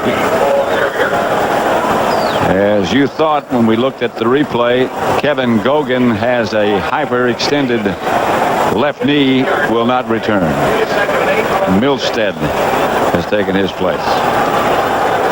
There you go, Kevin Gogan, one of the good guys. Yep. Good player, and you hate to see anyone get down like that, but it doesn't sound like a bad one if there's anything good in it. That makes sense. Kirby again. Gets a little room, gets out to about the 15 where he's knocked out of bounds. Next week, it's a big game doubleheader weekend on Fox. It all starts with America's most watched pregame show. Then catch 2 key NFC East matchups as the Giants take on the Eagles, followed by the Redskins as they clash with the Cardinals. Plus other regional action. Coverage begins at noon Eastern Time, 9 a.m. Pacific, right here on Fox. Check your local listings. From deep, Owens, no flag. Oh, there's an action down there. There's a fight down there. Geez, that was Simmons was just standing there. Kirk Strafford came and knocked him off. Wayne Simmons is number 56. He's the linebacker that they... Holy moly. Yeah. Strafford saw something he didn't like, and he came running across the field, and he just leveled Wayne Simmons. Wayne Simmons is what he saw he didn't like. I know, and Wayne Simmons must have been holding someone or doing something because Strafford took about a 20-yard run at Simmons. Foul. Unnecessary roughness, number 76 on the offense, half the distance to the goal line, still first down.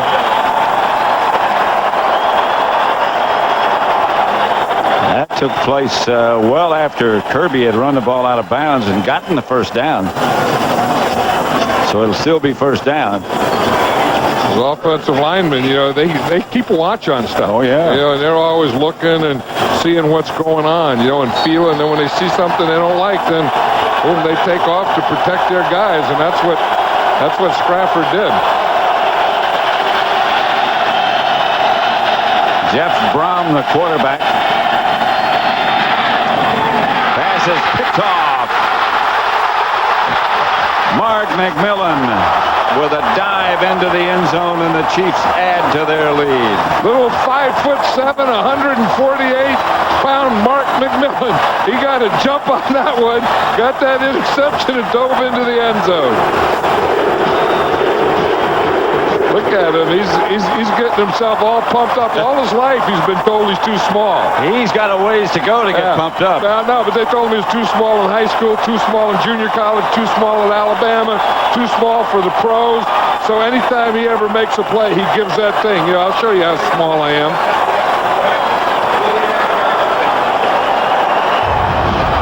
Mark McMillan. Watch him get the jump here. You see, he was looking in at the quarterback. Then he looked, and he got a good jump. Terrell Owens kind of did a sloppy pattern there. I mean, you got to do that. You got to get up there and turn around. He just did it slowly. McMillan beat him to the ball. Stoyanovich for the extra point to make it 44-9. And it does. And now this is officially a rout. And we didn't expect this. They're right right here on Fox right now, we have a heck of a scene. You know, a week ago we were in Green Bay, and you know how all the fans stayed there, and here they are, the same thing here. We were talking about that tattoo on the right neck. There's Andre Rison's 4-leaf clover. First thing, now, how do you do that? I mean, how do you go in and say, okay, put it right there, and then sit there while they do it? Gotta hurt. Yeah, but when someone said that to him, he didn't even flinch. He just didn't even answer. Like, hey, what are you talking about? It hurt. I mean, anyone that gets tattoos on their neck doesn't worry about hurting. You know what I mean? Yeah, I know what you mean. Chuck Levy with another chance to return.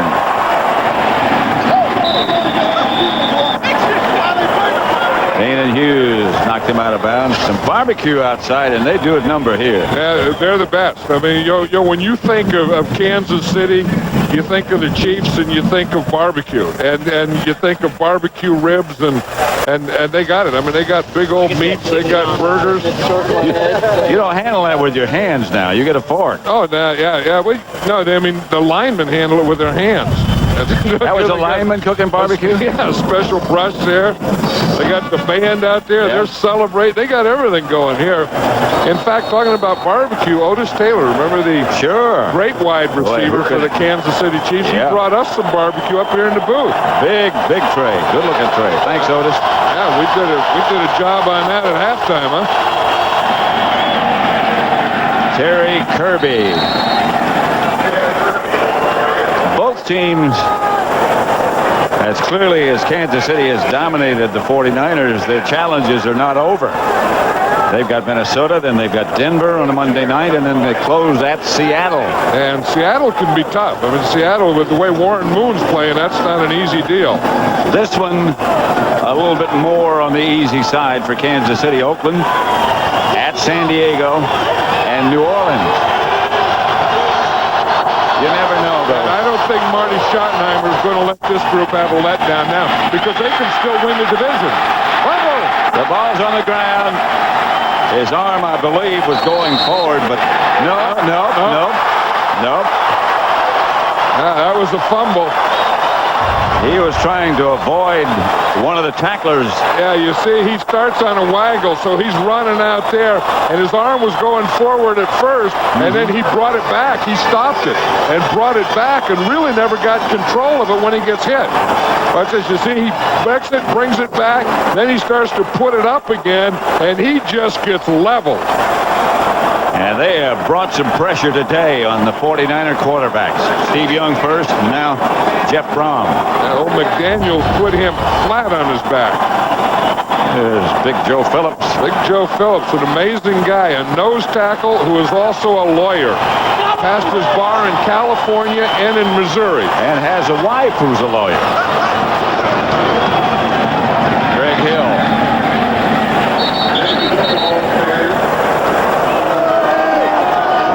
Stick some arrows in Steve Young.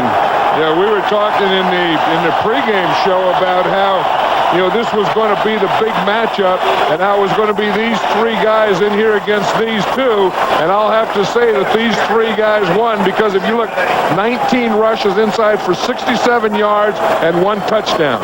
And then you put that, the pass protection that they did and their whole job, this whole offensive line of the Kansas City Chiefs was outstanding today. Billy Joe Tolliver is the chief quarterback. Greg Hill, the ball carrier. Tolliver, who was at Atlanta, has been around a little bit. I remember this guy's a heck of an athlete. Yeah, I remember Billy Joe Tolliver at San Diego. Yeah. He threw, as a high school baseball player, 14 no-hitters. He was the guy that when at San Diego we're talking about golf and what his handicap was, and he says, what are we doing, bragging or betting? Says you always carry two, one to brag about and one to bet with. He is from Boyd, Texas. 44-9, Kansas City.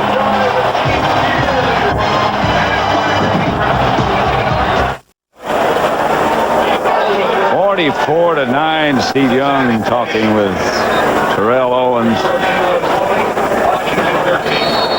I think, Marty Schottenheimer got the bucket right in the face. You're supposed to sneak up behind him. Now that's terrible bucket technique. You're supposed to sneak up behind him and do it. And that's an early douse. Greg Hill. Outside, out of bounds. But that was Derek Thomas. I mean, he looked like he gave it flush in the face.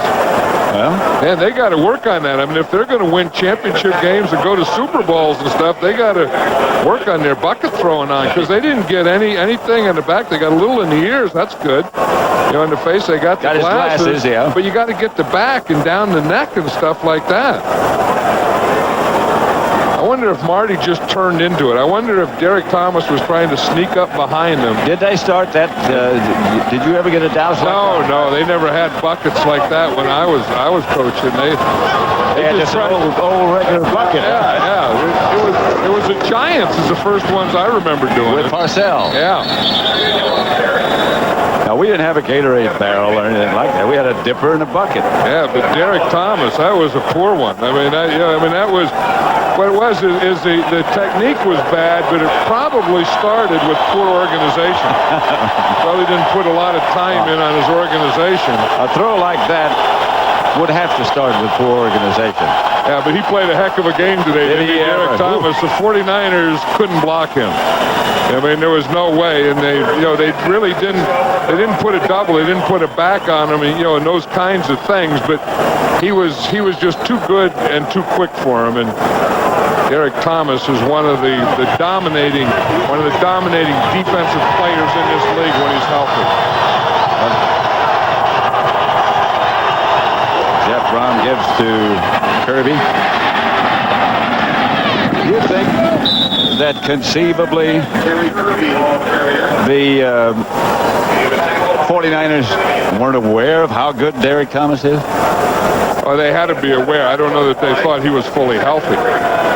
Coming up, the NASDAQ stock market post-game report, scores from around the league, Fox Sports ticker up to the second stats. So don't go away. See, Derek Thomas had a torn tricep. Yeah. And, there are torn biceps, which is the front muscle, and then the tricep is the back there. And you use the front to pull and the back to push. And when you don't have that tricep, it's hard to push. So he wasn't effective. And this is the first game that he played this year without a brace on that arm where he tore the tricep. So that gave him a lot more freedom. Kirby gets the carry and gets a 49er first down. I think Andre knows we're here. Andre Rison, he was telling us yesterday how he dreams of being great. I mean, he feels that he belongs up there with the Jerry Rices and the Michael Irvins and those guys, but he felt maybe he was always on the wrong team. Well, today it's not a dream. Oh, no, he can play. Yeah. He was a basketball player. He went to Michigan State, and he was a basketball player there. Marty Schottenheimer, and congratulations to you and your staff. You did a heck of a job, Marty. Steve Mariucci doesn't look like he knew what hit him.